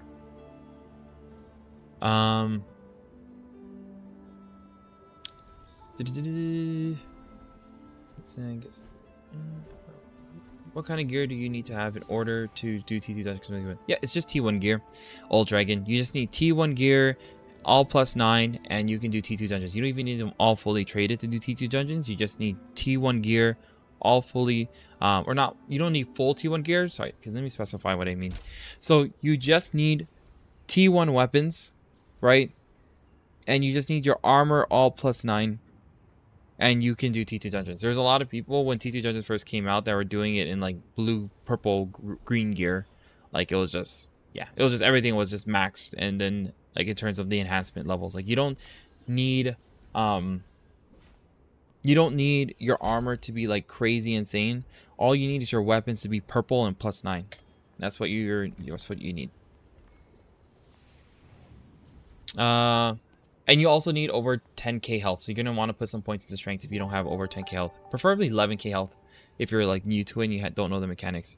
But 10k if you're like, if you know the mechanics.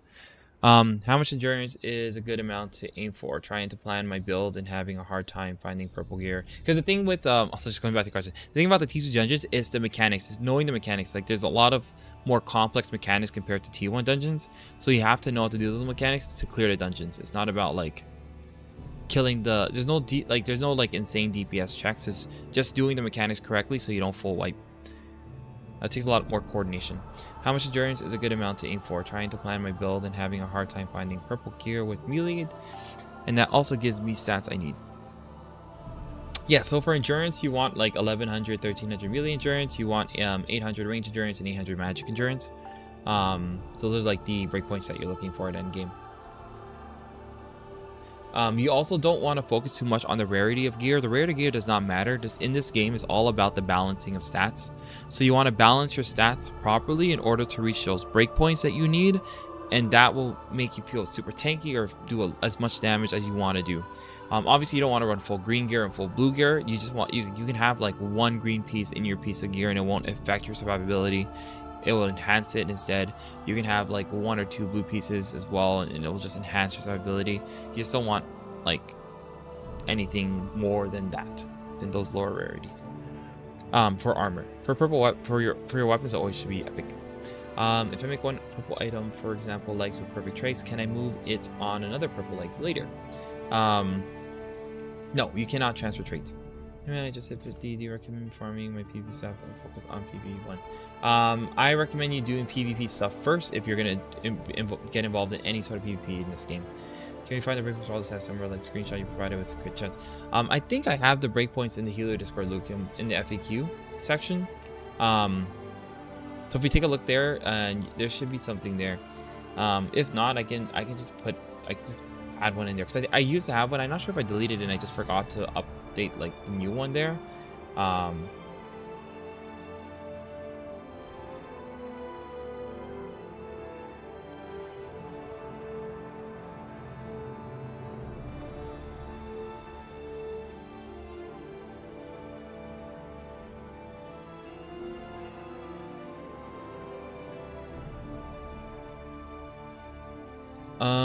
Can you find the breakpoints? Yeah, so I'll double check the Discord, or if you check as well, just let me know. But I'll double check to see if I have ever really replaced that.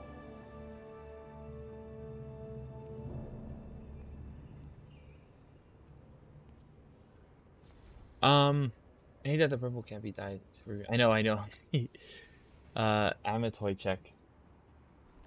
Oh yeah, I have this guy, this little dude.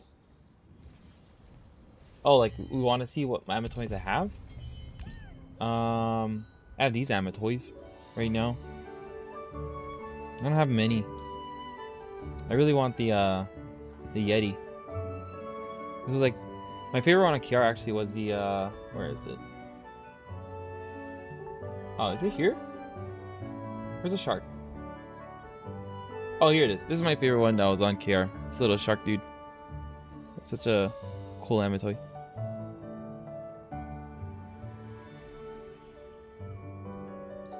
Hopefully I get this one again. I forgot how you get this one.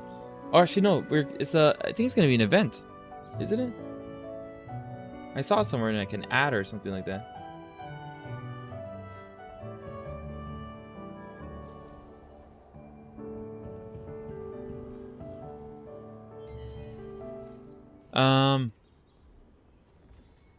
You just because the PvP stuff for you guys is way harder to get.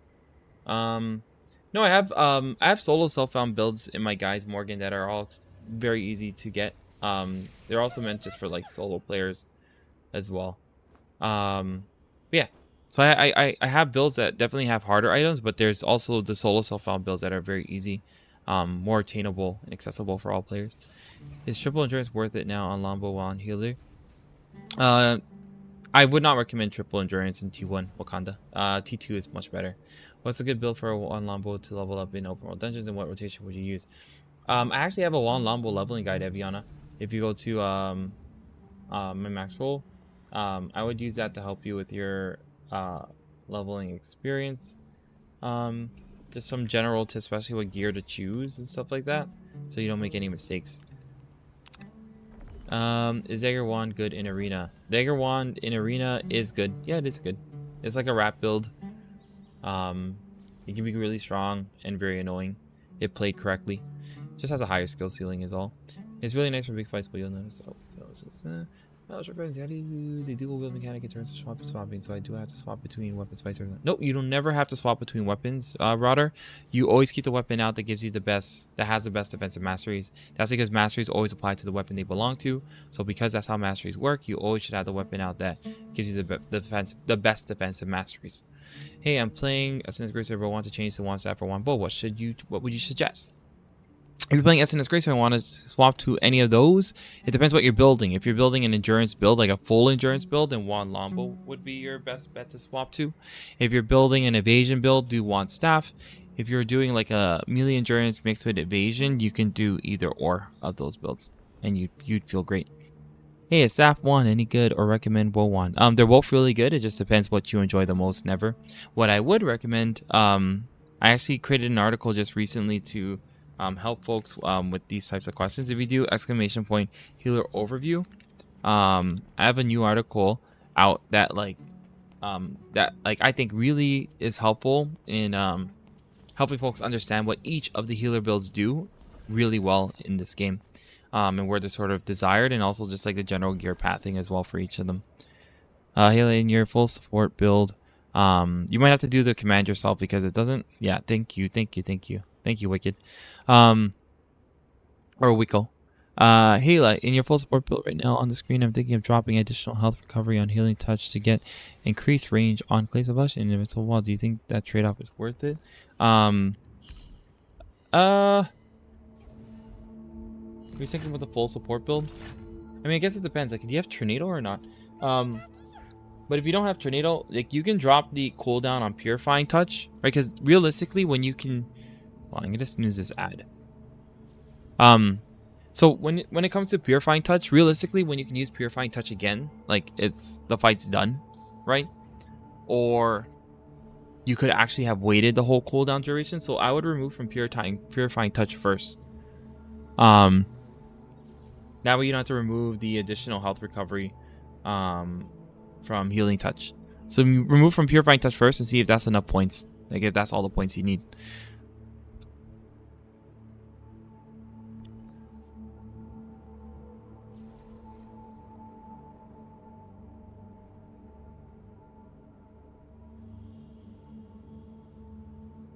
Yes, it would work for full support rigs, the melee evasion range endurance.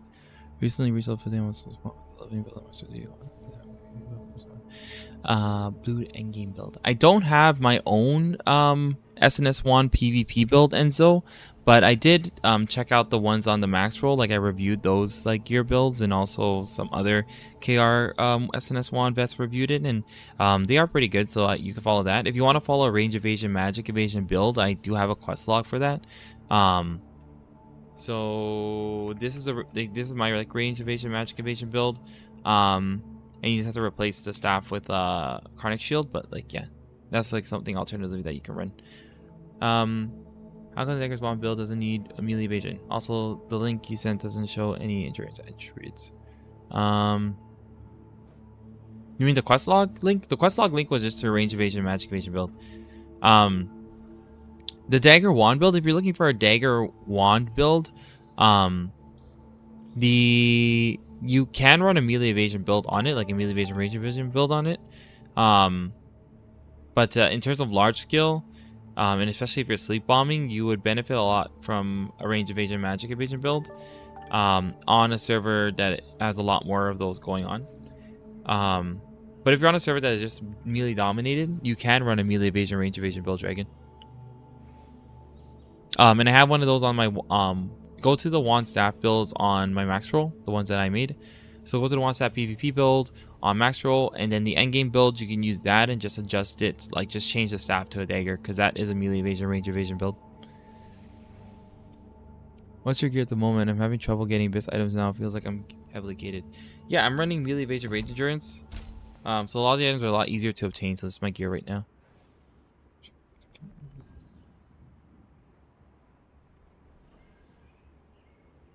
The resistance contracts extra count.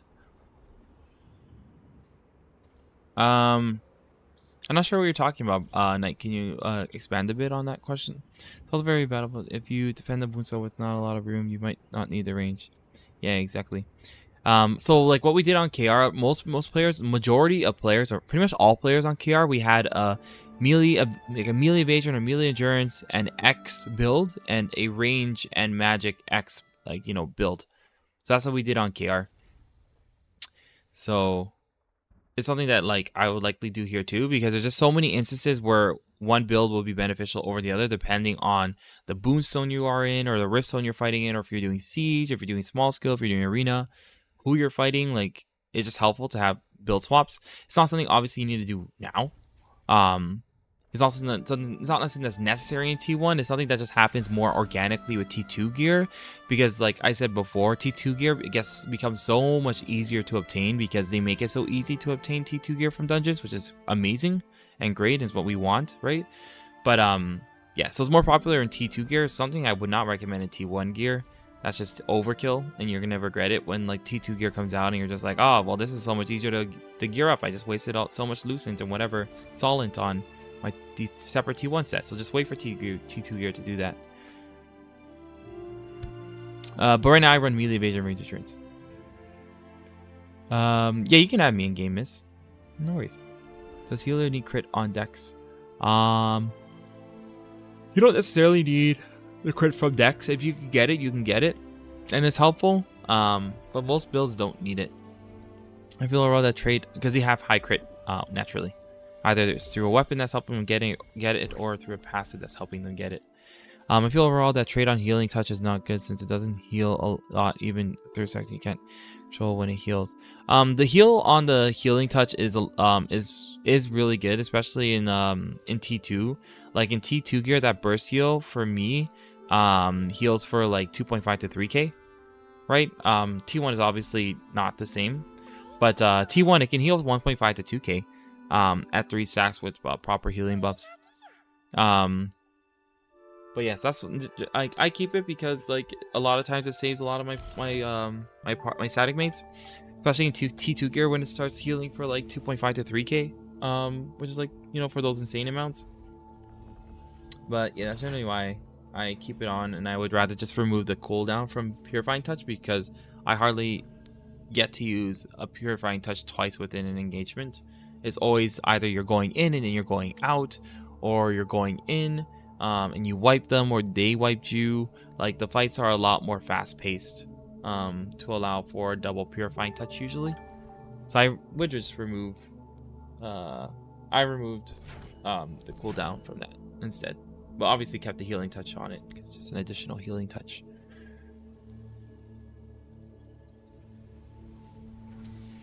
Can I show my gear? Yeah, I can show my gear. Recently reached level 50. Does the bow passive skill that grants bonus to healing over time abilities affect teammates too, or only on yourself? That affects teammates. That affects the skills you use on teammates. Glacial. Reaching level 50 on SNS1 with a leveling build and master roll. Do you happen to have a PV? I don't have one myself, and Psalms. Yeah, I don't happen to have one myself, and Psalms, unfortunately. But I do have builds that can be used on SNS1, like my melee evasion range endurance build on my Wombo Long. On my Wand Longbow can be used on SNS1. My melee evasion range evasion build on my Wand Staff can be used on SNS1, or my melee evasion or my range evasion and magic evasion build on my quest log currently is where it is, can be used on Wand SNS. Hi Eli, won't you get eaten up by staff without going magic evasion? Nope. I don't know if this is because I played KR a lot, Casey, but I think everyone will find this as well as you continue to play. Like, it's very easy to counter magic users in this game, as a healer specifically. So like, for example, Wand Lombo can just simply out heal a mage user, which is something that is funny. But you can simply out heal a mage user. You can block a whole rotation from a mage just from like your actual like Q block.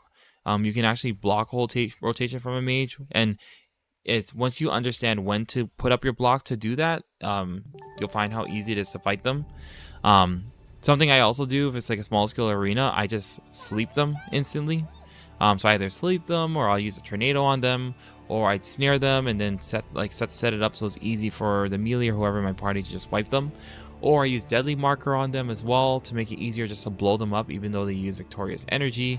So there's so much way just to lock down a mage on your own, or supporting your team to lock them down, so like, you know, or supporting your team to kill them much quicker, or just to out heal them as a Wand Lombo, or to just block their whole rotation when you know how to block it. There's so many ways to counter them. As a healer specifically, it's easier for us to do that. And the cooldowns for staff's abilities, especially a lot of their heavier burst abilities, are quite long as well. So you know that if you successfully block a whole rotation, or if you successfully out heal the whole rotation or whatever, it's gonna be a while until they can do that again.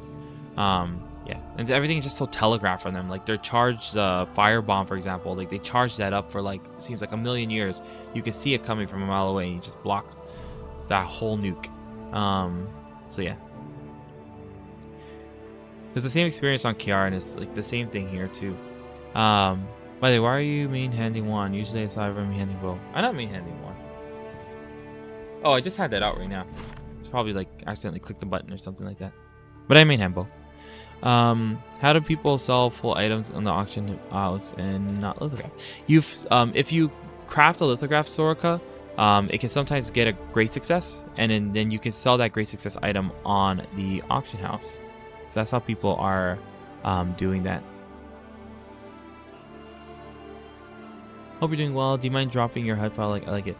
Yeah, no worries, Sinead. If you go into the healer Discord, Sinead, do exclamation point healer Discord.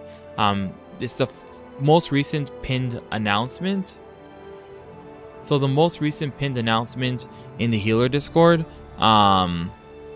is my HUD download. I hope you're doing well. Do you mind dropping your... Oh, sorry, just read that. Hi, I play one level. Should I focus on evasion, endurance, or fun?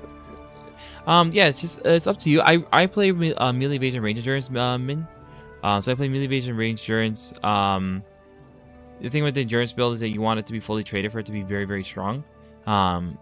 So if you don't find that you're willing to like sort of commit that effort to do that, melee evasion range endurance is good. Also, melee evasion range endurance is like best for like small scale fights and arenas. So if you enjoy those forms of scales of PvP, you'd enjoy that build a lot. If I want more health instead of hit, what should I switch out based on your quest log build? If you want more health instead of hit, do you mean like the melee, like the quest log one? I'm assuming you mean the range endurance magic evasion build. If you want more health, you already have 17k, which is a lot. If you want to sacrifice more hit for more health, when you have 17k already, you can take out the... Well, I mean, like anything you take out would ruin your evasions as well, so it's hard to do that, to be honest. You could remove the Tychon's belt. I mean, there's no point in doing that either, because Tychon's belt is health. Yeah, there's not much you could change, if I'm being honest, to achieve that. Yeah. You can change the boots, but the boots also have health on it, so like... Yeah, it achieves both. You can replace... I don't think there's a max health leather helmet. Yeah, I don't think so. So yeah, you can't really change much to achieve more health. As an SNS wand that I can see right now, at least. As an SNS wand, how much hit do I want to aim for? You want like around like 900 to 1,000 would be really helpful, and that can include with buffs. So you want like 800 to 900 really.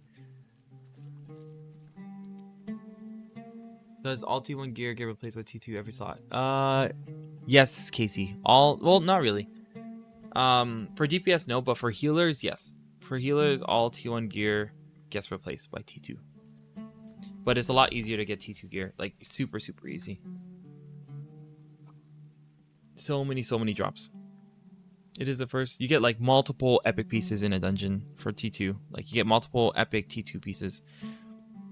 Oh, like two. When I say multiple, you get like two. You can get two, because what happens is you get a pouch and you open the chest. So you open the chest that has the drops from the dungeon, and there's a pouch that has additional drops from the dungeon in addition to additional items as well. So it's really cool. They make it super easy to gear up with T2.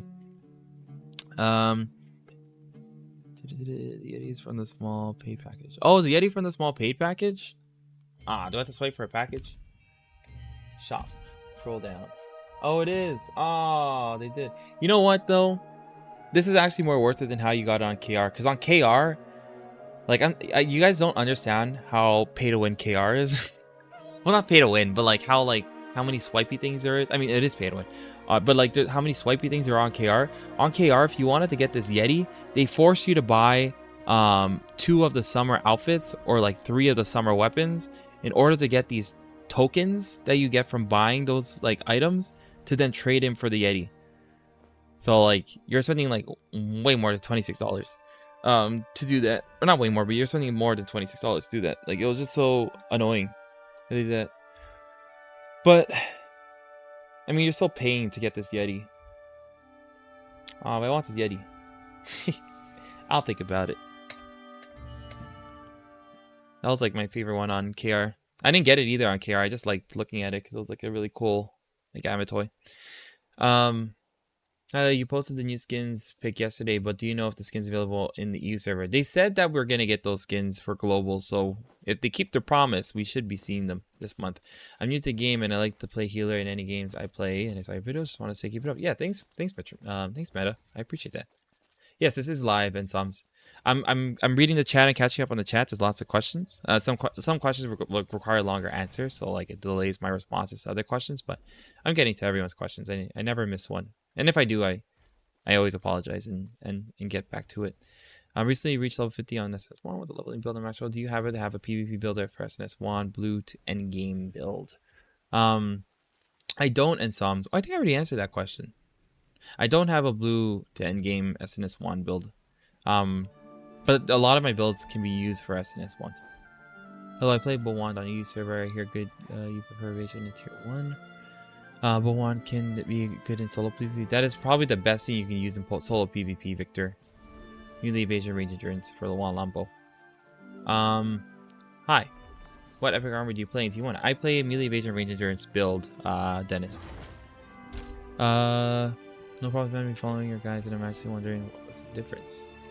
What was the difference? What was the difference in... Sorry, I'm trying to find your last question, Wicked. Oh, I can't find your last message, Wicked. Sorry about that. Can you ask what... Can you repeat what you're looking into... What difference you're looking for, Wicked? I'll look out for your recent message.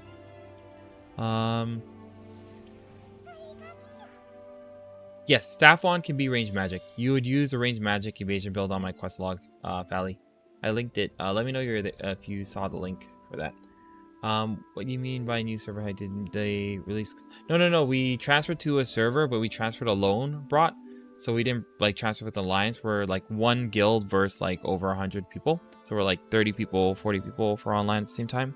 Well, versing like over 100 people because there's like there's multiple alliances on this server. And we're just one guild. Range magic, better for serious master. Would you suggest an Infamous SNS1 build on max roll? I looked at an Infamous's build on max roll, and I don't think it's bad.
Okay, so that ad is done.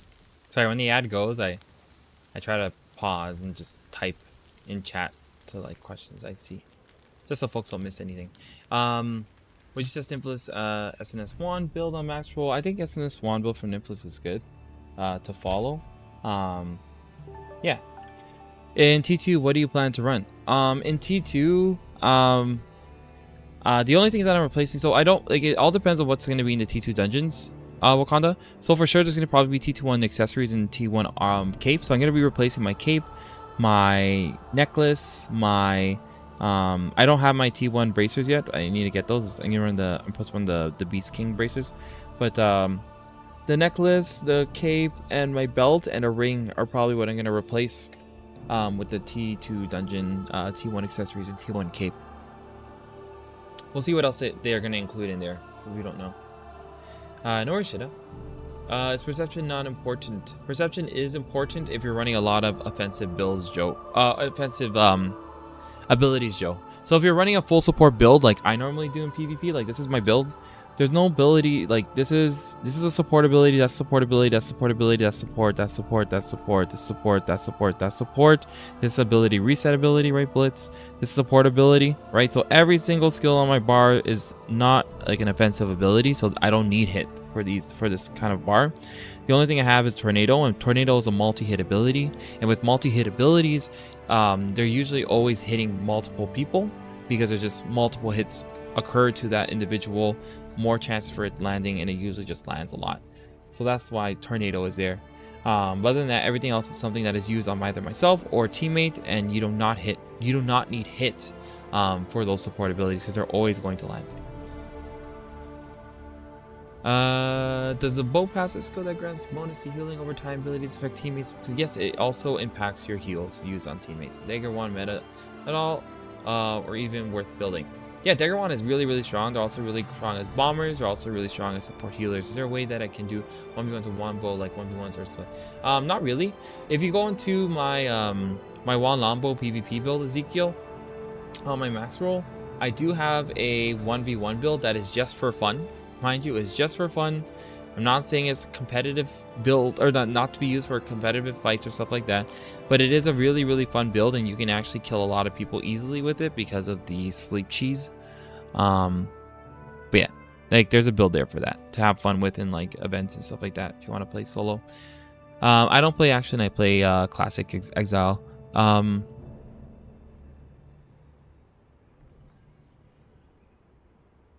Hey Shida. Yeah, I go evasion. I go melee evasion, range endurance build because I play a lot more small scale in arenas usually. And those builds are the best in those scales of PvP or in that PvP content. In large scale, if you just have proper positioning, you don't necessarily need to have like a full endurance build. In T1, you can still run your melee evasion, range endurance build and do just fine. It also helps with like, you know, wand SNS, or sorry, greatsword SNS who are diving your backline and trying to land like a greatsword stun and all the SNS abilities, and also with the dagger silences and stuff like that. It also helps to counter those skills that are usually targeted on you or wherever you are positioned in battle. Hey, I have a pretty depressing question.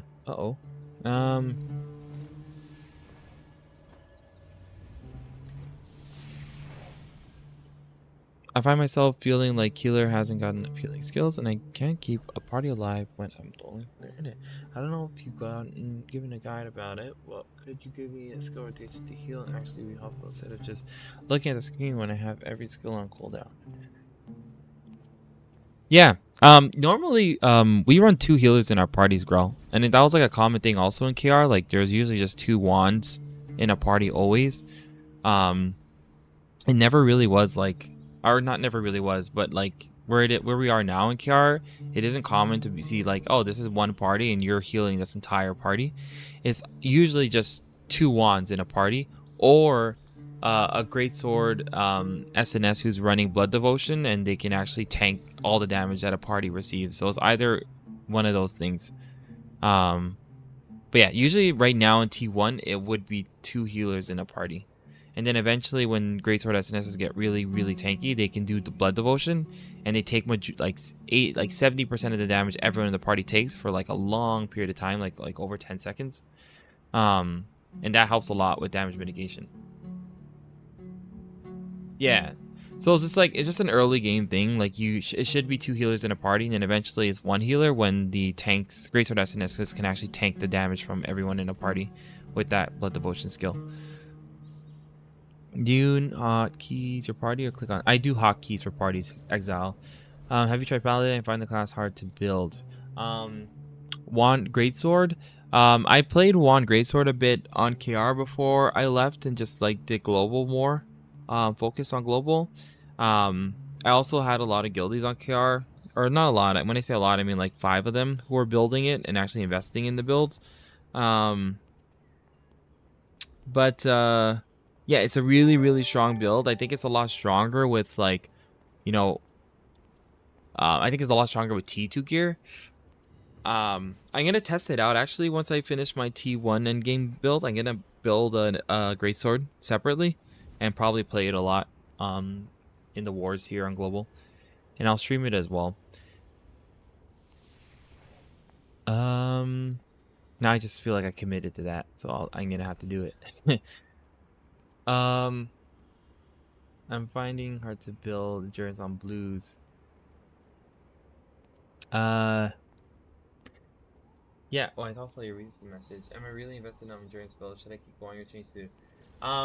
You can keep, well, if you're not trading your endurance traits fast, I would swap to a melee evasion range endurance build. Hey, level content, is there a way to reduce charging time for skills? For example, fireball charge. Yes, adding attack speed will increase the cast speed of those abilities, Mepis. Is there any value in sleep chance? And do you happen to know if... Nope. There's not really much of a value in sleep chance, and this is why, because when it comes to your stats, when it comes to chance only works to counter resistance. Resistance only works to counter chance, right? Chance does not help you in regards to evasion. Resistance does not help you in regards to hit, right? These stats are separate. These stats are separate. So that's something to remember. So because of that, no one's really running sleep resistance, right? If you don't see a resist text pop up when you try to sleep someone, likely resistance is not, sleep resistance is not a popular thing that's being ran on your server, right? So because of that, you don't need sleep chance. What is a really good chance to build that is common on KR as well is running collision resistance. Sorry, not chance, but resistance. Collision resistance is really popular on KR because collision resistance works on pulls. It works on knockdowns, so greatsword knockdowns as well. It works on the tornado knock up, and it also works on knockbacks, so the pulls and knockbacks on SNS. So it's a really, really good stat for those obvious reasons, and that's why there's collision resistance builds. And collision resistance builds usually involve this cloak right here, the Blessed Templar cloak, right? You get collision resistance as a base stat, and you also get it in the traits. It's also you get it on Primal King. You get the collision resistance trait on the Primal King bracelet, and then also the Flame Rot bindings. So you get collision resistance as a base stat and also in the traits, right? So with that, and plus you get the collision resistance food, you can easily get over 700 collision resistance. Like anyone can get that, or sorry, not anyone. Longbows and SNS can get that because longbows have a mastery called Grayson that gives them weaken resistance, or resistances on everything, 37.5. So that brings them over 700. SNS can get over 800 easily with their passive. Everyone else can get into 600s, but like those are all effective breakpoints, or you're passing the breakpoint for resistance or collision resistance to be effective. But yeah, so that's like the main resistance that's worth building. But in terms of chance, like there aren't really ever there's not really a moment where you want to build a chance and it's like worth it or anything like that.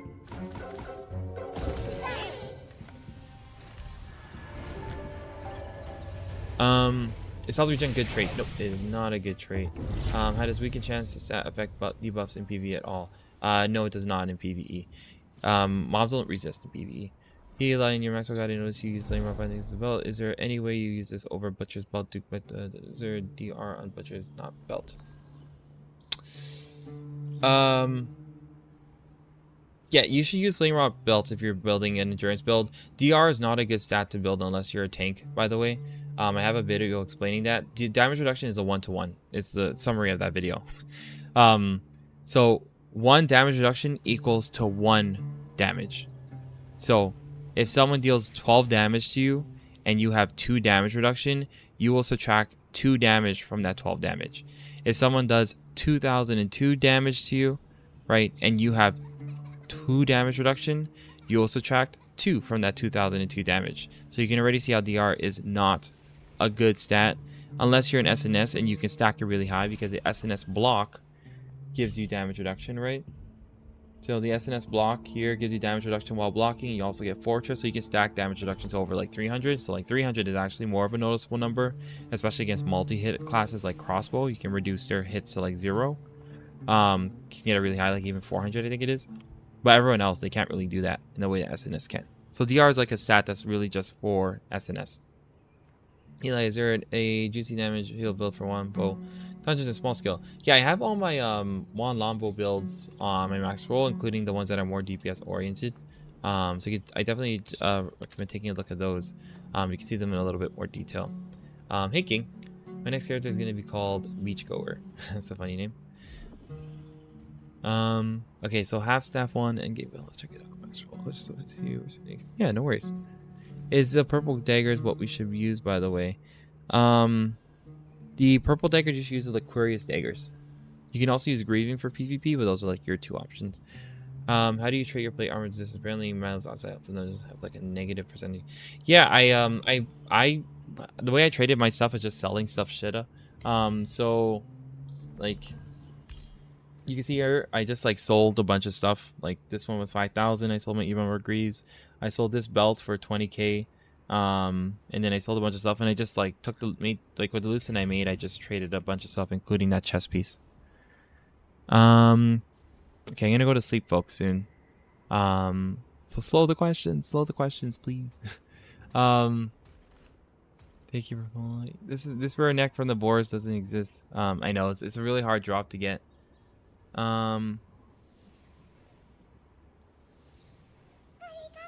Does Azrael's sword fit in SNS 1 build? You can fit it if you want to. Normally people go for the normal shield though. You don't really go for Azrael. I can understand you why you want to go for Azrael to reach 60 perception.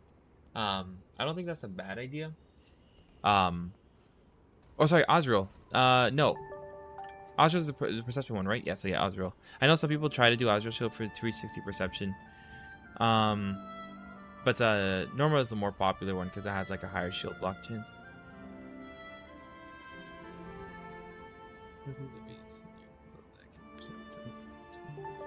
Yeah, King, you can send me a build that you made and I can let you know my thoughts on it if you'd like. I probably will look at it tomorrow because I'm gonna go to bed after this because it's like really late over here. But I plan to get to like all my Discord DMs tomorrow, including a lot of my YouTube comments as well. But yeah, I will reply to everyone. I just need the time to do that. So you know, sometimes it's delayed, sometimes it's fast. But yeah, it just really depends. But thanks for everyone for being patient for sure. Though I really appreciate that. Oh, and thanks for subscribing, Fula. I appreciate that. And I hope you're enjoying the stream. Are there people that are? Oh, never mind. Highlight. There any build focus on PvP arenas or?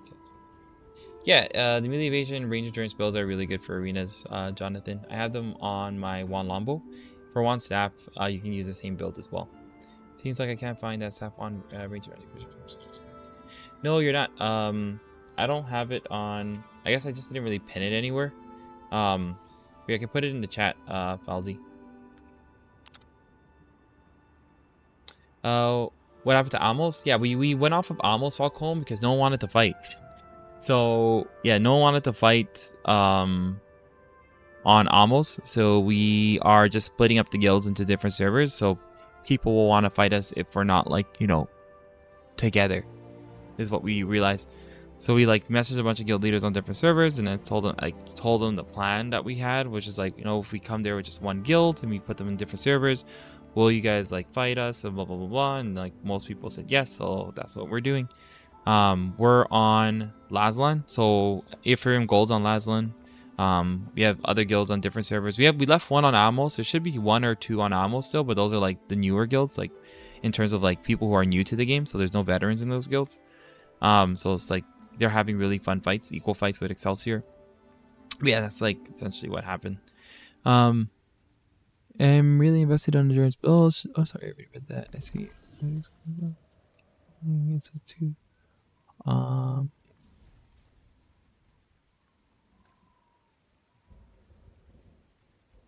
Yeah, no worries. It's too hard to heal right now. I prefer doing dungeons as a DPS to have 2 healers, but it's pressing itself.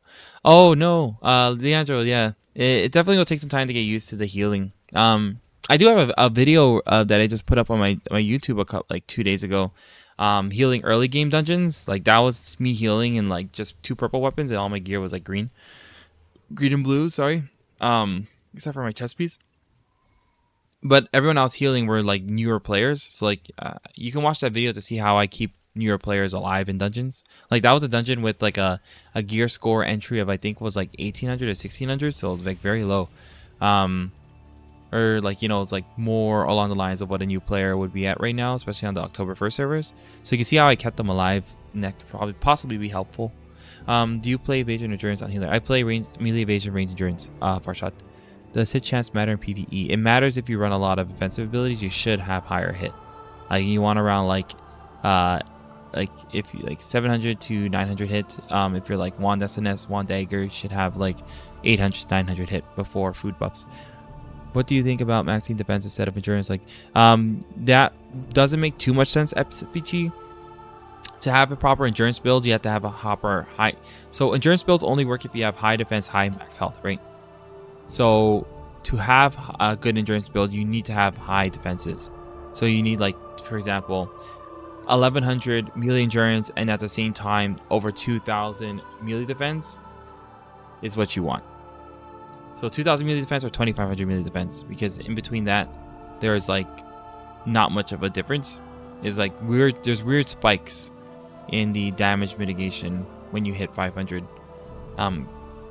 So yeah, from 2000 to 2500, it's just like a weird jump in damage mitigation, or like the scaling of the damage mitigation is very low. So yeah, so it's more worth it when you hit 2.5. Can you really farm your blue gears outside open world dungeons? Yes, you can. Or outside open world dungeons, it's harder. It's a low drop. Yes, there's diminishing returns for defense as well. Can I get your current build pure healing support? Yeah, I have that on my max roll. I'll just link the max roll, and you can find the pure support build there. Just a second. Here you go, Baldy. What dagger should we get for us dagger wand users? There's 2 daggers you can get, Dragon. It's the Grievin daggers or the Liquarius daggers. Those are like your best ones. Is there a build for Greatsword Wand? Not really. The builds you can use for Greatsword Wand are builds that like pretty much already exist on my max rolls. North Star, you can use the I would advise using the melee evasion range endurance build on Greatsword 1. Is there any command or something for your current gear? No, I don't think I have. Oh yeah, I do. I just have a max roll for my not my current gear. No, I don't have a command for my current gear, but this is my current gear, Nursky. What's your opinion on bow versus staff? I can't really decide, so what's staff? I have a really good article for Sebastian. Well, yeah, forced to use Sebastian. I have a really good article that I actually recently just completed, and and it's live. It's something that I'm really excited about because it's something I actually wanted to make for a while now. So I'm really glad that it's done. And I think it's a really helpful article. I like how it came together. So feel free to take a look at that. It's like a healer overview. It gives you an overview of all the different healer builds in the game, including off-meta builds, and what are the strengths of each of them, and also the gear pathing for each of them as well. So that should be really, really helpful.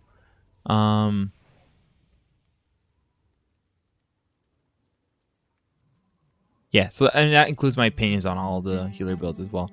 You are my favorite streamer, so thank you for all. Oh, no worries, Dragon. I appreciate you for asking these helpful questions as well.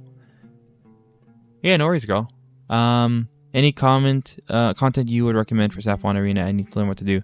I think I do have. So like the #1 arena person right now in Throne of Liberty, NA East is Matty Ha. Matty Ha is a wand staff healer, and he's using my melee evasion range evasion build. I think he recently changed it to melee evasion range endurance. Like I advised him to do that because the fights that we were experiencing, he needed to swap to range endurance. So now he's running the melee evasion range endurance build. Yeah, he's a one-step healer. He's using that build. He's also using my my arena build as well. It's funny though because he swaps between the arena build and the large scale build in PV in the arenas, which is I never expected the large scale build to be that effective in arenas, but clearly he's doing well with it. He's number one. He's higher than all the DPS that are ranked here as a healer, one staff healer. So just goes to show that you can be a one staff healer and climb the ranks of PvP very well. And my builds are effective in arena. So yeah, that would be helpful, I guess, just to give you confidence in some of the builds. But also, I don't think he posts the videos like publicly. Like he's just in our Discord because I review I review a lot of the videos of our healers, along with my my friend Rylock as well. But I don't think he posts them publicly. I'm gonna check. Let me look at the VODs. Yeah, they're unlisted, so I would have to ask him permission if I wanted to post one of his videos. I can ask him. He might say yes. So let me ask, and if he says yes, I'll post it like in the healer Discord if he says yes. So let's hope he says yes to sharing some of his VODs, and if he does, I'll post them in the healer Discord so folks can see.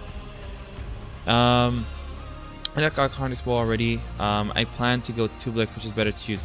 Carnix is better for PvP, Tubelix is better for PvE Rio. Is there a way to revert back from purple to blue? Before I learned about the traits, no, there is not a way to revert back. Sorry, Fred Phoenix. And do you have a skill build for PvE? Yes, I do. I have a PvE build. I'll link that right now. I like this, like rapid fire questions. One second. I'm gonna link that right now. Do you have a? Here you are, Alex. Oh, thanks for subscribing, Pat. Baldy. I appreciate that. Thanks for giving me your prime. And I hope you're enjoying the stream. I just wish some cute text for... Oh, does Maddie stream? I didn't know Maddie streams. I'll ask him. I can give the streamer tag too, so it's easier to tell when he's streaming. I didn't know he streams. He didn't. I wonder if he streams on accident, or you know what I think he might do? May be doing. I think he's streaming because the way he posts his VODs is through YouTube live VODs. So I think what he's doing is he streams when he streams for his VODs. His VOD recordings, he doesn't realize that he's streaming publicly, because normally he doesn't stream. He just streams on YouTube privately, normally privately only, so he can post the VODs in his ticket in our Discord. That's funny. But I'll ask him if I can share some of his arena VODs or anything like that with folks. I know arena queue times are really bad right now. Hey, I'm following that SNS build on Masterful that you also wrote, but I couldn't find any food recognition. I'm doing soup for what? Yeah, if you're following the SNS dagger build, I'd run the evasion build. There's an evasion skill damage food, which I think is like what's it called again? It's like salmon or something like that. What is it? No, it's not that. Oh, here it is. Skill damage resistance, all evasion. You should run this. The rare Laslin style braised meat. Oh, thanks for gifting some subscriptions. That's actually really kind of you. Anonymous gifter. Well, whoever the anonymous gifter is, I really appreciate that. And congrats to those who got the free subscriptions. So thank you. It's really kind of you.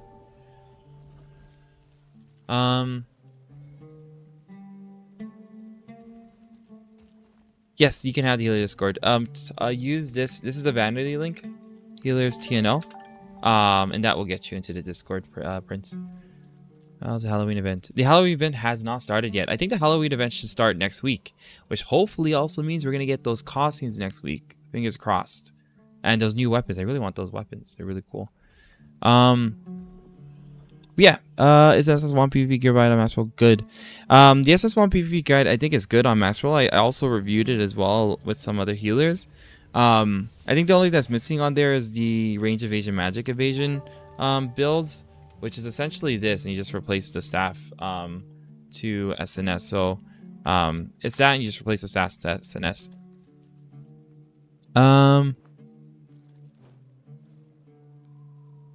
Oh, you did know? Oh, I guess maybe he's starting to stream now. Well, I'll ask him if he wants the Healer Discord streaming tag, and it'll be easier for folks to see when he's streaming because they'll make like give a notification and stuff like that. The T2 dungeons drop mid-November. I forgot the exact date that they mentioned, but it's supposed to be mid-November, Wakanda. And yes, you could be a really good healer with Staff Wand, Vix. Open this article right here, and you can see exactly what are all the benefits of the Staff Wand build and also all the other builds. Currently on 2700 power. How long do you think it would take before I can level a third weapon without gimping my progression? Give it another month from today, and you could probably start trading another weapon. In terms of enhancing another weapon, you can do that immediately once you get your other weapons to +9, which I'm assuming they're already at.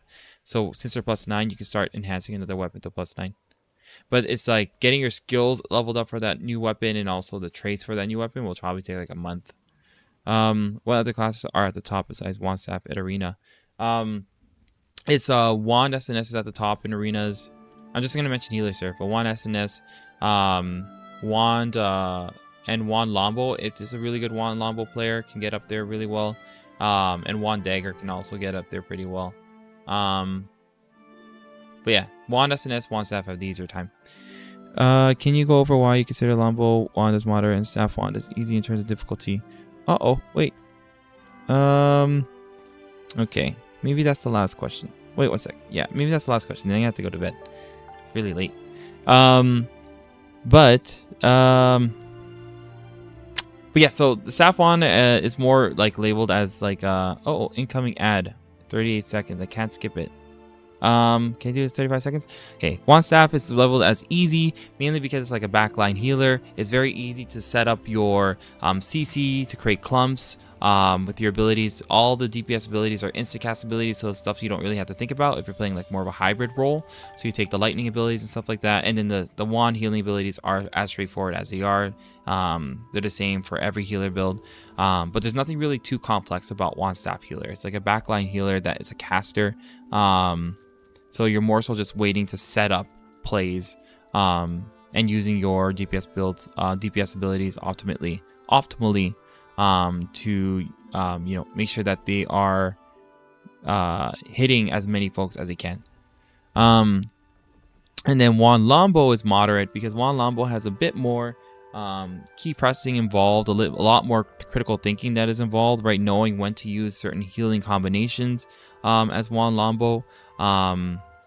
And also knowing when to use your cleanse to cleanse a stun before someone is actually prone or knocked down. So there's a lot more things you have to pay attention to, a lot more things you're doing at the same time in order to keep your party alive, right? Because the Wand Lombo can actually keep a whole party alive very well when played efficiently. So once you practice and learn how to do that really well, understanding the cues when to use certain abilities, that will be, that will determine a good Lombo from like a Lombo that's still learning. So that is the reason why the difficulty levels are as they are. Are you going for crit or hit on your weapons as healer? I have crit right now because I permanently run like a support build. So I don't run any offensive abilities, so I don't need high hit. Because there's no offensive abilities that I'm really casting on folks, and Tornado's a multi-hit ability, and it's usually always landing because of the fact that it's hitting folks multiple times. So there's more chances for it to land. I'm endurance build 20 power. Do you think I made a mistake not going evasion endurance? No, if you have your stuff all fully traded, you're doing really well. You can also easily swap into a Wand SNS build, but when fully traded, Wand Lombo full endurance builds are really strong. Do you think Greatsword Dagger is good? Yes, Greatsword Dagger is really good in small skill and arenas. It's like one of the best builds for those skills of PvP. Your build the best no ways. Your build. Oh yeah. No, that's fair, Alex. I think that will staying alive, especially against my guild, will come with like more knowledge and practice of the game, right? So you're good. Just You're just starting the game. You're playing against people who played a lot longer, right? So it's gonna be a bit of a gap. Yeah, no worries, Extract. Hey, how hard are Herald gloves to farm? I can sell lithograph for about 3k. I got gloves from weekly and sell the lithograph. If anything sells for that much lucent right now, ethical, sell them. Sell them. Dude, thanks for your maximum one stuff. Oh, I'm loving it. Yeah, no worries, Happy. I'm glad you're liking it. And on that note, I'm going to end the stream there. So yeah, thanks folks for stopping by. And thanks for asking a bunch of helpful questions. I really like these Q&As. I legit like get on these, like I start these like live streams and I'm like, I'm gonna like, you know, do something while do a Q&A at the same time, but I just get so invested in the Q&As because I find them helpful because the VODs save on YouTube and Twitch, so like people can refer back to them, or you know, you guys can refer them to like other players who are just starting out, because I always find there's like a lot of great information shared in these streams because you guys ask really good questions, and then some of you also share really great stuff in the chat too. Yeah, so thanks for tuning in. Let's see if we can raid someone. Let's see who's oh, my friend Archie is streaming. Let's raid Archie. He's one of like my favorite streamers. I feel like I always raid Archie. Yeah, he's a really fun streamer. So let's raid him, and he also has like really good reactions when you raid him. So oh, did he just go offline? Oh, he just went offline. Oh man. Okay, well, Archie's offline. Let's see. I don't know if there's any. You know, it would be really cool if I can maybe find another healer who streams on Twitch, and we can give like, you know, show some love to other healers, streaming Throne of Liberty. But I don't know any others who are streaming, at least right now. That is. Anyone know someone streaming right now that we should raid?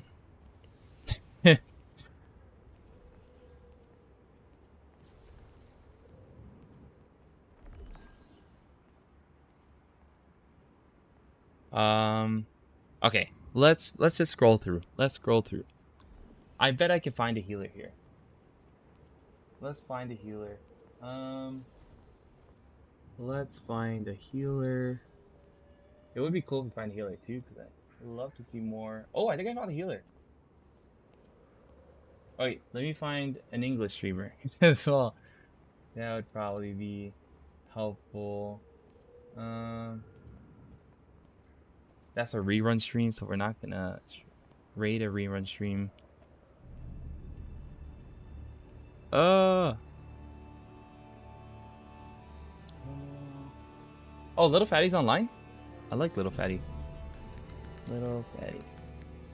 Oh, he is live. Okay, let's raid Little Fatty. He's also a good friend. Okay, we're gonna raid Little Fatty, folks. Let's all say hi to Little Fatty.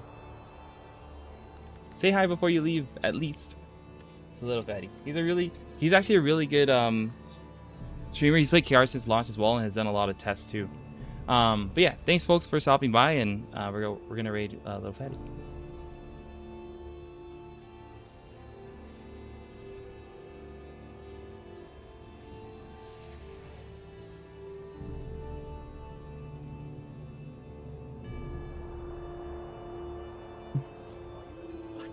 They're just fucking fighting in the arena right now.